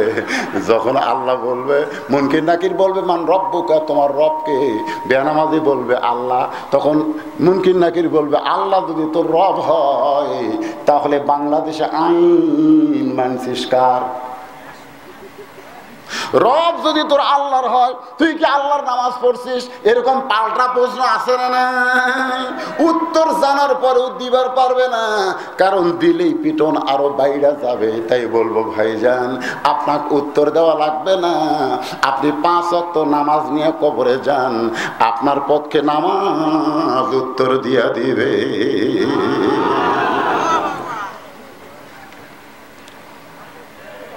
বাইজিদ বোস্তামি জায়নামাজ বিছাইয়া 4 রাকাত সালাতুল হাজতের নিয়ত করলেন। সালাতুল হাজত হলো উদ্দেশ্য পূরণের নামাজ, উদ্দেশ্য পূরণের নামাজ। বাইজিদের উদ্দেশ্য হলো এই মেয়েটা যেন ভালো হয়ে যায়, সেই উদ্দেশ্যে নামাজ পড়তেছে। কার? আর জোরে বলেন কার? নামাজের মধ্যেই কিন্তু দোয়া আছে, সূরা ফাতিহা আছে না নাই? দোয়াটা শুরু হয় আগে কি হয় দেখেন, আগে কিন্তু আমরা কারো কাছে কিছু পাওয়ার চাইলে একটা চেয়ারম্যানের কাছে যায় যায় বলে, চেয়ারম্যান সাহেব 1 টন গম দেন তো। চেয়ারম্যান গম দিবি? চেয়ারম্যান তোরকে আমি হুকুমের চাকর। তো চেয়ারম্যানের কাছে গম চাইলে সরাসরি গম চাওয়া যাবে না, আগে চেয়ারম্যান লিখতে হবে, মাননীয় সম্মানিত চেয়ারম্যান সাহেব, আমি আপনাকে অত্যন্ত ভালোবাসি, আমি আপনার অত্যন্ত অনুগত, গত নির্বাচনে আমি আপনাকে ভোট দিয়েছি এবং আমার যত বন্ধু বান্ধব ছিল সবাইকে ভোট দিবার কইছি, আবার সামনে নির্বাচন আসলে আমি আপনার কর্মী হিসাবে কাজ করব, আমাকে দয়া করে 1 টন গম দেন। তখন চেয়ারম্যান এটা পড়ে কবি দে, এটা আমারই লোক। তো আল্লাহর কাছে যদি সরাসরি আপনি বলেন ইহদিনাস সিরাতাল মুস্তাকিম, আল্লাহ দিবে? দিবে না। এজন্য আগে আল্লাহর প্রশংসা, আলহামদুলিল্লাহি রাব্বিল আলামিন। আপনি এমন একজন রব, সমস্ত বিশ্ব জগতের আর রহমানুর রহিম, আপনি দাতা এবং দয়ালু, অতি দয়ালু। মালিক ইয়াউমিদ্দিন, আপনি হলেন বিচারক সেই দিনের। এরপরে দেখেন এত কিছু বলার পরে বলতেছে ইয়াকা নাবুদু ওয়া ইয়াকা নাস্তাইন, আপনার কাছে আমরা এমনি এমনি চাই না, আপনার গোলামি করি, আপনার বন্দিগি করি, এর কারণেই আমরা চাই। আল্লাহ বলে বান্দারে তুই কি চাস, তুই কি চাস? সঙ্গে সঙ্গে বলি ইহদিনাস সিরাতাল মুস্তাকিম। আল্লাহ আমরা কিছু চাই না। এই 3 জন একসাথে উঠলে কেন কি শোনেন, এই মাহফিল থেকে হঠাৎ করে যখন কোনো ছেলেরা উঠবে আপনারা মনে করবেন এরা সিজার করা। যেরকম এরা কি করা, এরা সিজার করা। আমরা হলাম এনালক, সিজার করা না। আমাকেও পেটের থেকে বের হতে আমাকে মায়ের ঠেলা হচ্ছে। জোরে করে কথা ঠিক কিনা? কি বলবো প্রসবের কথা, মা বিনে সেই ব্যথা কেউ তো বুঝিবে না। মাজন ঠেকিয়া সন্তানের দায়, অকালে মা মারা যায়, কেন সে মায়ের ভক্তি করো না। আর এখন মায়ের পেটের বিশুদ্ধি, পাও একটা থই হাসপাতালের দিকে, কি করবি? কাটিয়ে বের কর্ম, কাটিয়ে বের কর্ম। এই কোরআনের ওয়াজ শুনতে শুনতে যারা উঠবি মনে করবেন এরা সিজার করা। কে রাগ করতেছেন? একটা মুরব্বী মানুষ উঠতেছে না, এই 3 চেনা কি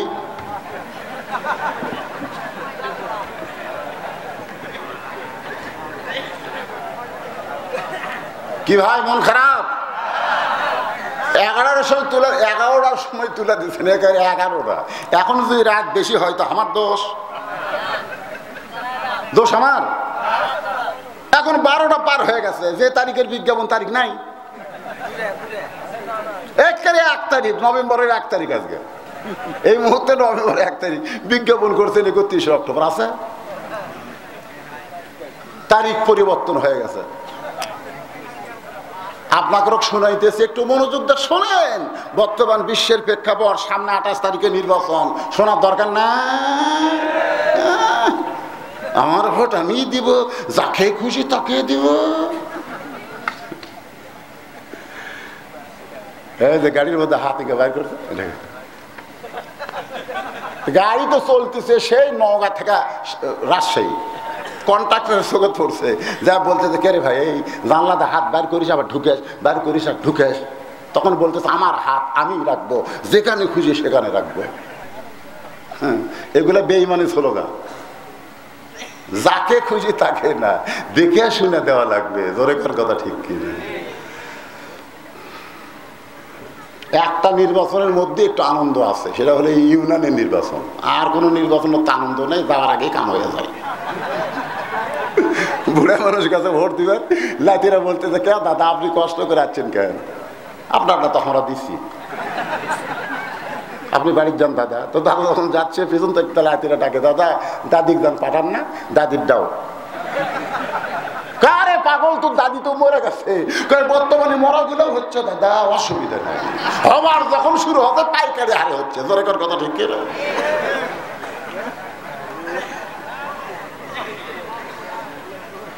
বাইজিদ বোস্তামি রহমতুল্লাহ আলাইহি 4 রাকাত, জোরে কোন কয় রাকাত? 4 রাকাত সালাতুল হাজত নামাজের নিয়ত করে। ওই নামাজের মধ্যে সবচাইতে বড় দোয়া হলো সূরা ফাতিহা। এই জন্যই কিন্তু আল্লাহ নবী সালাম ফিরালি নামাজ শেষ, যেই সালাম ফিরালেন আসসালামু আলাইকুম ওয়া রাহমাতুল্লাহ, আসসালামু আলাইকুম ওয়া রাহমাতুল্লাহ, নামাজ শেষ। নামাজ কি শেষ। নামাজের পরে মোনাজাত, এটা নামাজের অংশ না, এটা হলো আলাদা একটা ইবাদত। জোরে কর কথা ঠিক কিনা? আলাদা মোনাজাত আপনি করেন, কিন্তু সালাম ফিরাল্লাহ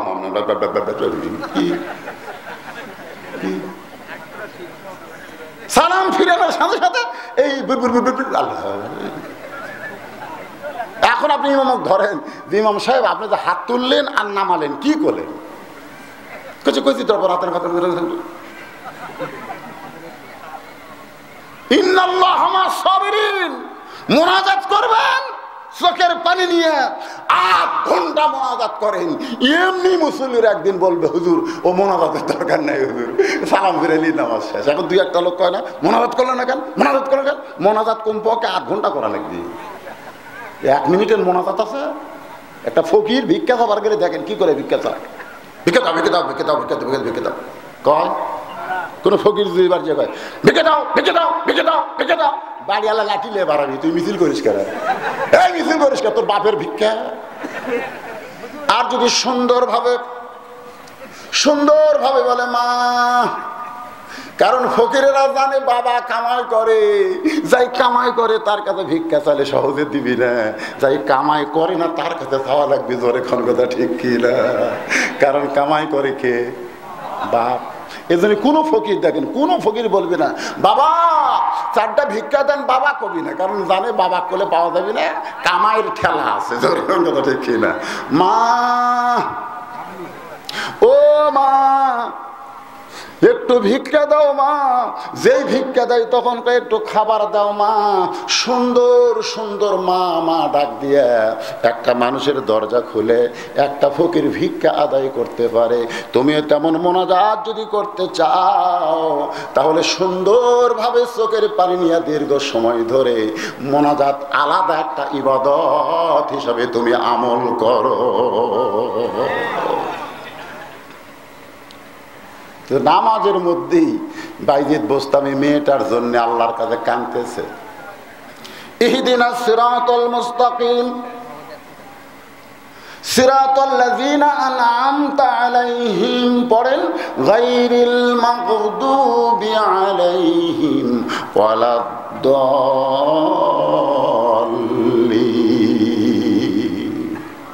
আমিন গতে কি হয়? কারণ আমিন। বাইজিদ বোস্তামি নামাজের মধ্যে কাঁদতেছে আর বলতেছে আল্লাহ এই মেয়েটা যদি ভালো হয়ে যায় তাহলে বাইরের যুবকগুলো এমনি ভালো হয়ে যাবে। আমি বাইজিদ ইচ্ছা করলে বাইরের যুবকদেরকে বলতে পারতাম এই খারাপ মেয়ের কাছে যাইও না, খারাপ মেয়ের কাছে যাইও না। একটা বললি আর একটা ঢুকে যেত। জোরে কোন কথা ঠিক কিনা? কারণ এদের সংখ্যা কম না বেশি? এদের সংখ্যা বেশি। এই জন্য বাহিরের কোন যুবককে আমি বাইজিদ হেদায়েতের জন্য দাওয়াত দেই নাই। তুমি বলেছো মান আহসানু কাওলাম মিম্মান দাআ ইলাল্লাহ, ওই ব্যক্তির চাইতে উত্তম কোন ব্যক্তি নাই যে ব্যক্তি মানুষকে দাওয়াত দেয় আল্লাহ। আমি বাইরে না ঢুকে আমি হেড অফিসের মধ্যে ঢুকেছি, কারণ হেড হলো মেয়ে। মেয়েরা যদি ভালো হয়ে যায় এমনি যুবকেরা ভালো হয়ে যাবে। আজকে আপনাদের এলাকার মেয়েরা যদি সব পর্দানিশী হয়, আমাদের একটা ছেলেও খারাপ থাকবে না।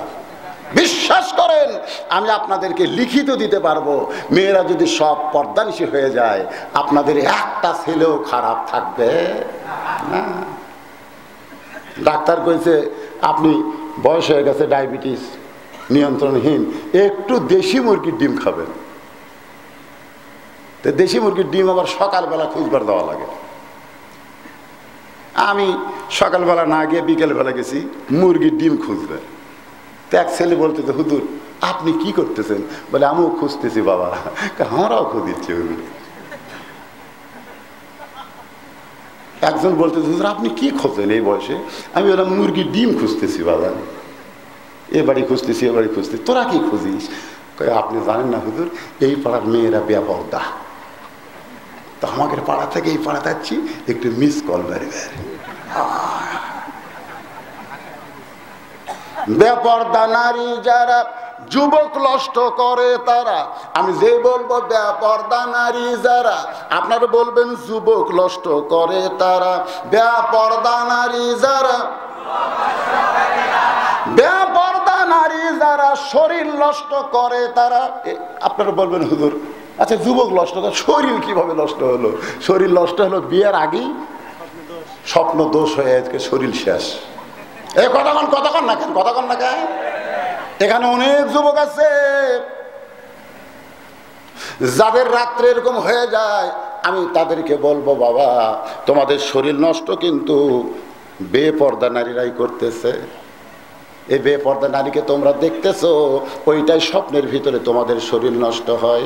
বাইজিদ বোস্তামি আল্লাহর কাছে কান্দের বলে, মাবুদ একজন মেয়ে হলো একটা মা, আর একটা মা যদি ভালো হয়ে যায় তাহলে তার পেটের সন্তান আল্লাহওয়ালা হয়।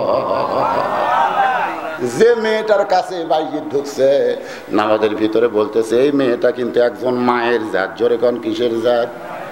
একজন খ্রিস্টান নেপোলিয়ান পর্যন্ত বলেছে তোমরা ভালো যদি একটা সন্তান চাও তাহলে ভালো একটা মায়ের দরকার। জোরে কোন কিসের দরকার? ভালো একটা মায়ের দরকার। আল্লাহ এই মেয়েটাকে আপনি ভালো করে দেন। আপনি হেদায়েত দেওয়ার মালিক। হেদায়েত দেওয়ার মালিককে? আমার দায়িত্ব হলো দাওয়াত দেওয়া। আমি মানুষের কত কথা শুনেছি, আমার মুরিদরা পর্যন্ত বলেছে নাউজুবিল্লাহ। কত যুবক ছিল তারাও নাউজুবিল্লাহ কয়ে চলে গেছে। আমি সব কিছু ধৈর্য ধারণ করে আমি এই খারাপ মেয়েটার কাছে ঢুকেছি দাওয়াত দেওয়ার জন্য।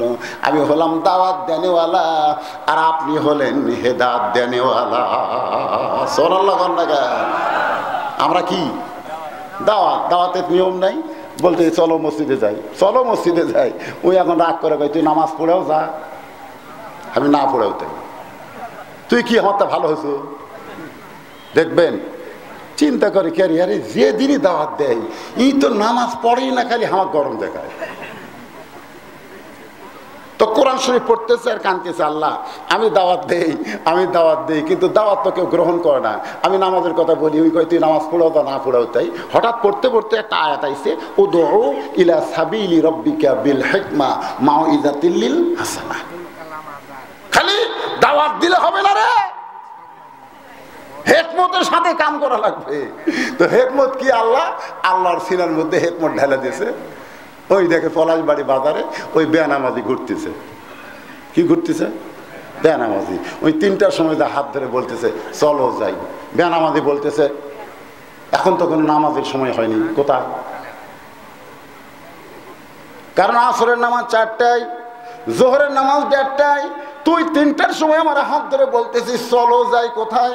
বলে সারা জীবন নামাজের দাওয়াত দিছি, আজকে তোমাকে নামাজের দাওয়াত দেব না, আজকে দাওয়াত দিচ্ছি চলো চা খায়। আপনারা বলেন তো নামাজের দাওয়াত দিলে যে গরম হয়, চা খাওয়ার দাওয়াত দিলে সেই গরম?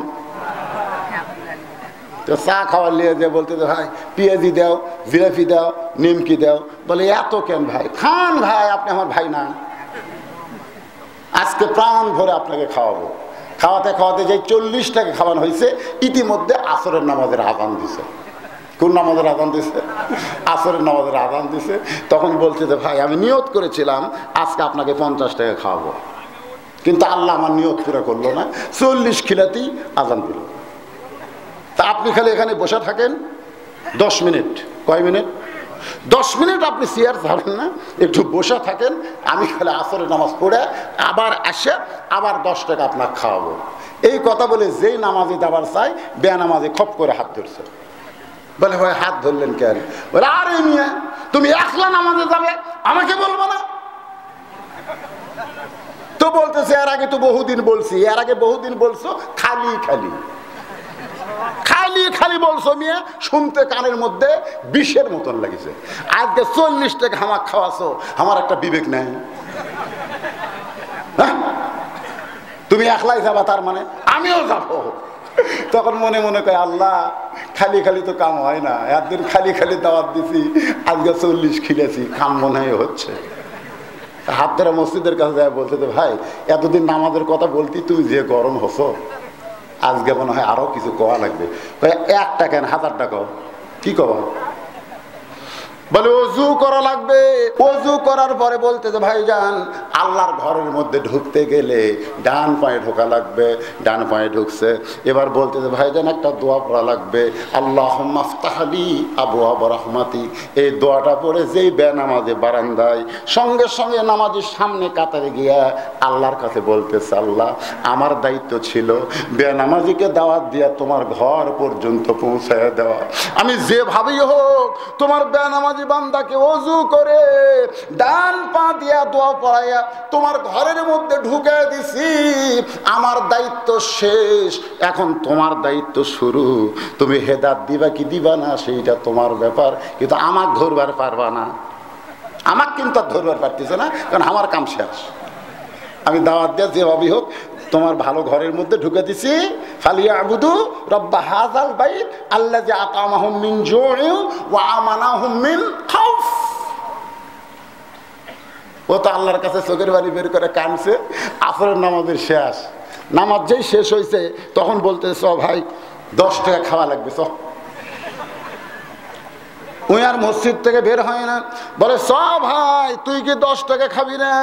ওই কান্দের বলে ওই আল্লাহর শপথ করে বলতেছি এতদিন ভিতরে ঢুকি নাই, কিন্তু আজকে ভিতরে ঢুকে নামাজ পড়েছি। নামাজ পড়ার মধ্যে যে এত শান্তি এটা আমি কোনোদিন বুঝতে পারি নাই। যারা নামাজ পড়েন, যারা নামাজ ধরেন, আপনাকে যদি বলা হয় গোটা পৃথিবী দিব, আপনি এশার নামাজ বাদ দেন।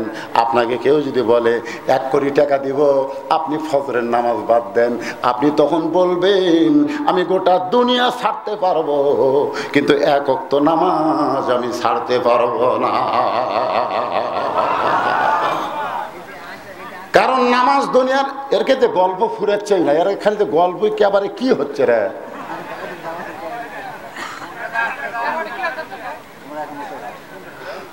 না না রাত তো বেশি হয়ে গেছে, আমাকে তো আমার ওয়াজটা শেষ করা লাগবে না, 12:30 পার হয়ে গেছে। আপনার কি বিরক্ত হচ্ছেন? বিরক্ত হলেই শেষ।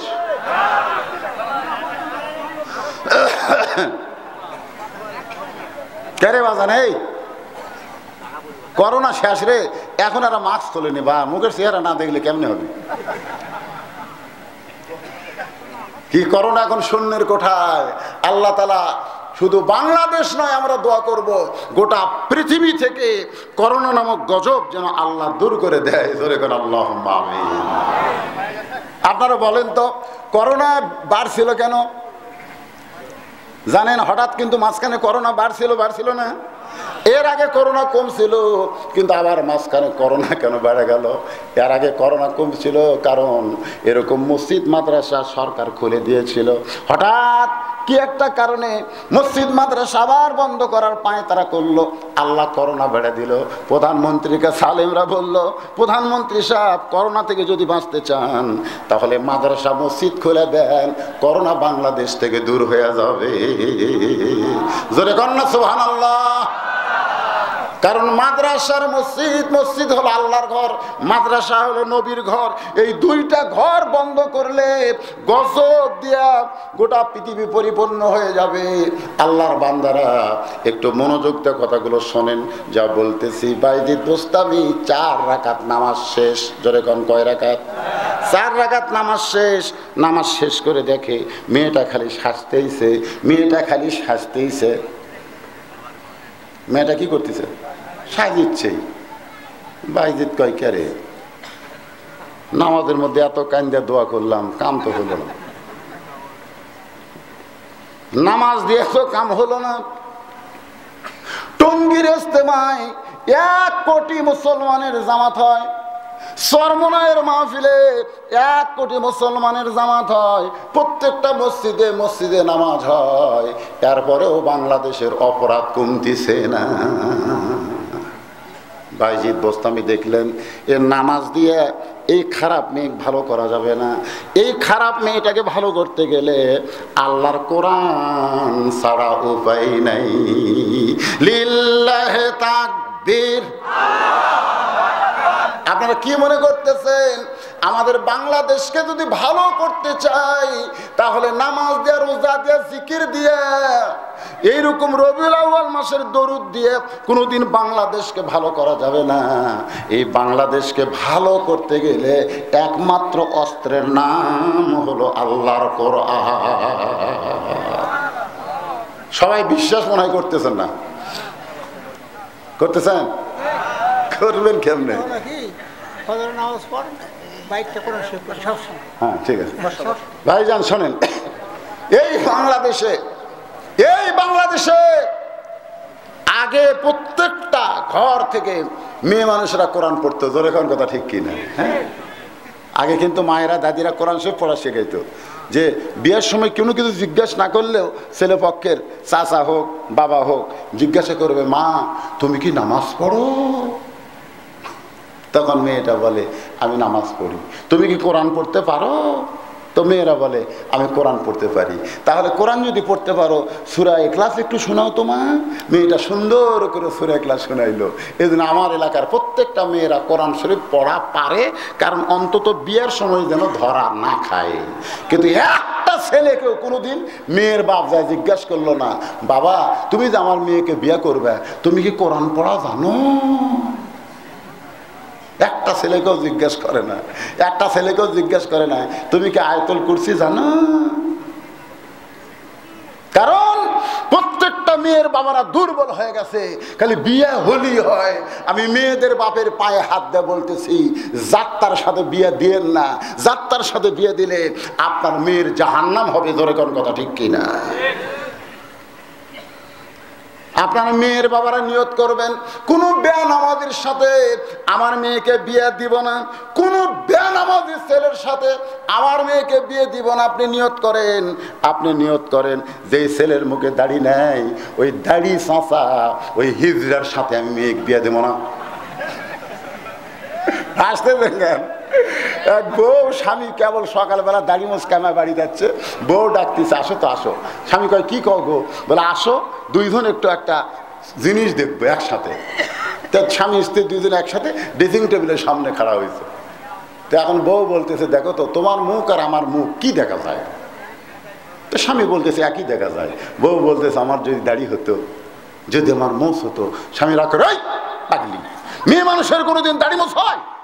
বউ বলতেছে এই পাগল, পুরুষ মানুষ কোনোদিন দাড়ি মুখ চাষা হয়? পুরুষ মানুষ দাড়ি মুখ চাষলে হিজড়ার মতন দেখা যায়। জোরে কোন কথা ঠিক কিনা? মরদ খুলে একে চাইছে সাফান সাফা কে রে মরদ।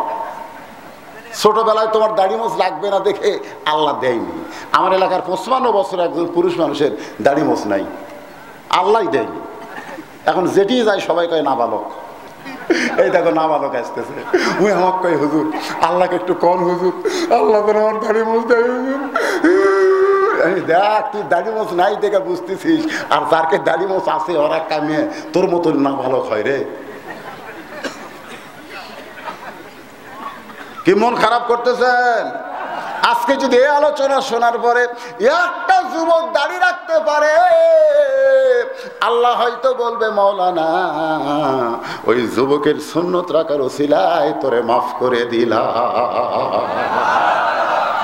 পুরুষ মানুষের মুখে দাড়ি, মাথায় টুপি পরনে, লেবাসুত তাকওয়া পরে দেখেন, আপনার সম্মান আল্লাহ বাড়ায় দিবে। একটু মনোযোগ দিয়ে শোনেন, বাইজিদ বুস্তামি দেখতেছে 4 রাকাত সালাতুল হাদুস দিয়ে কোনো কাম হলো না, মেয়েটা খালি সাজতেইছে। তার মানে যায় নামাজ দিয়ে কাম হলো না। এখন সবচাইতে বড় অস্ত্রের নাম কি? আল কোরআন। বাইজিদ বুস্তামি ওই যায় নামাজের উপরে কোরআন শরীফ বের করলেন,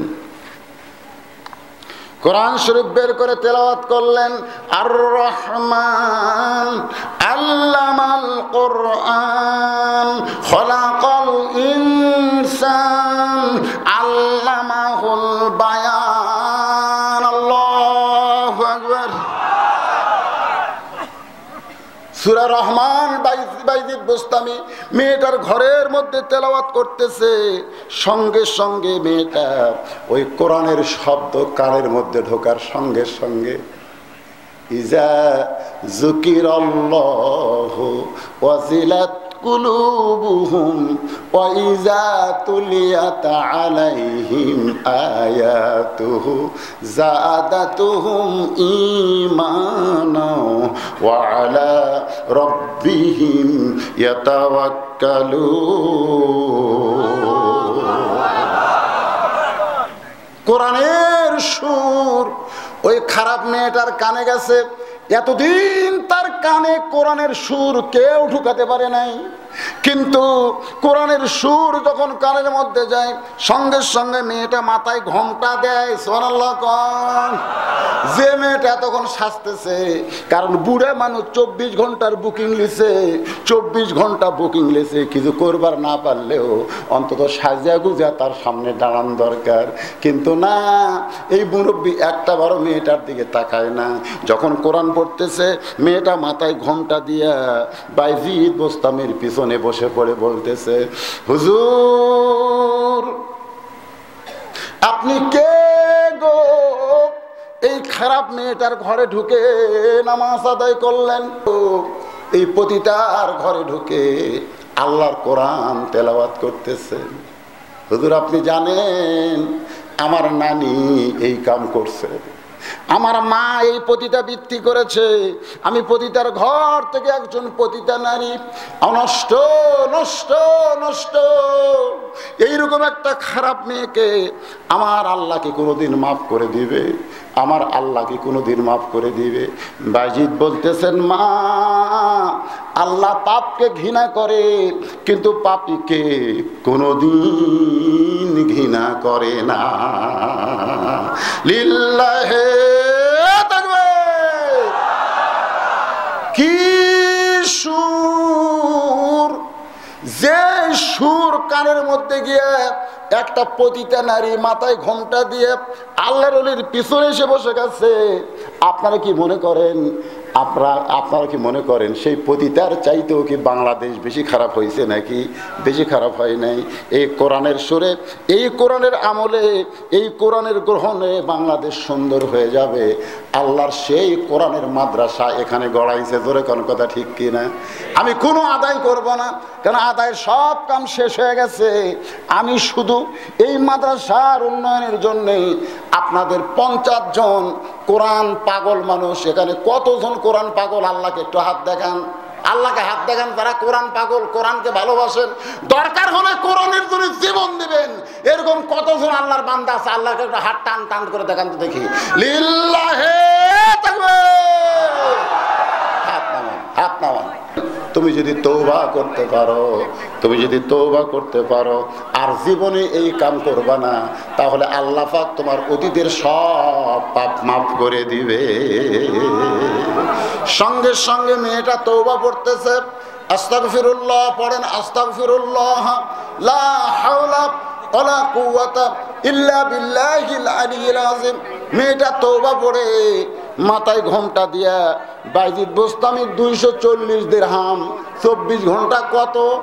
240 দিরহামের টোপলা ফেলে দিয়ে মেয়েটা অন্য দরজা দিয়ে চলে গেছে।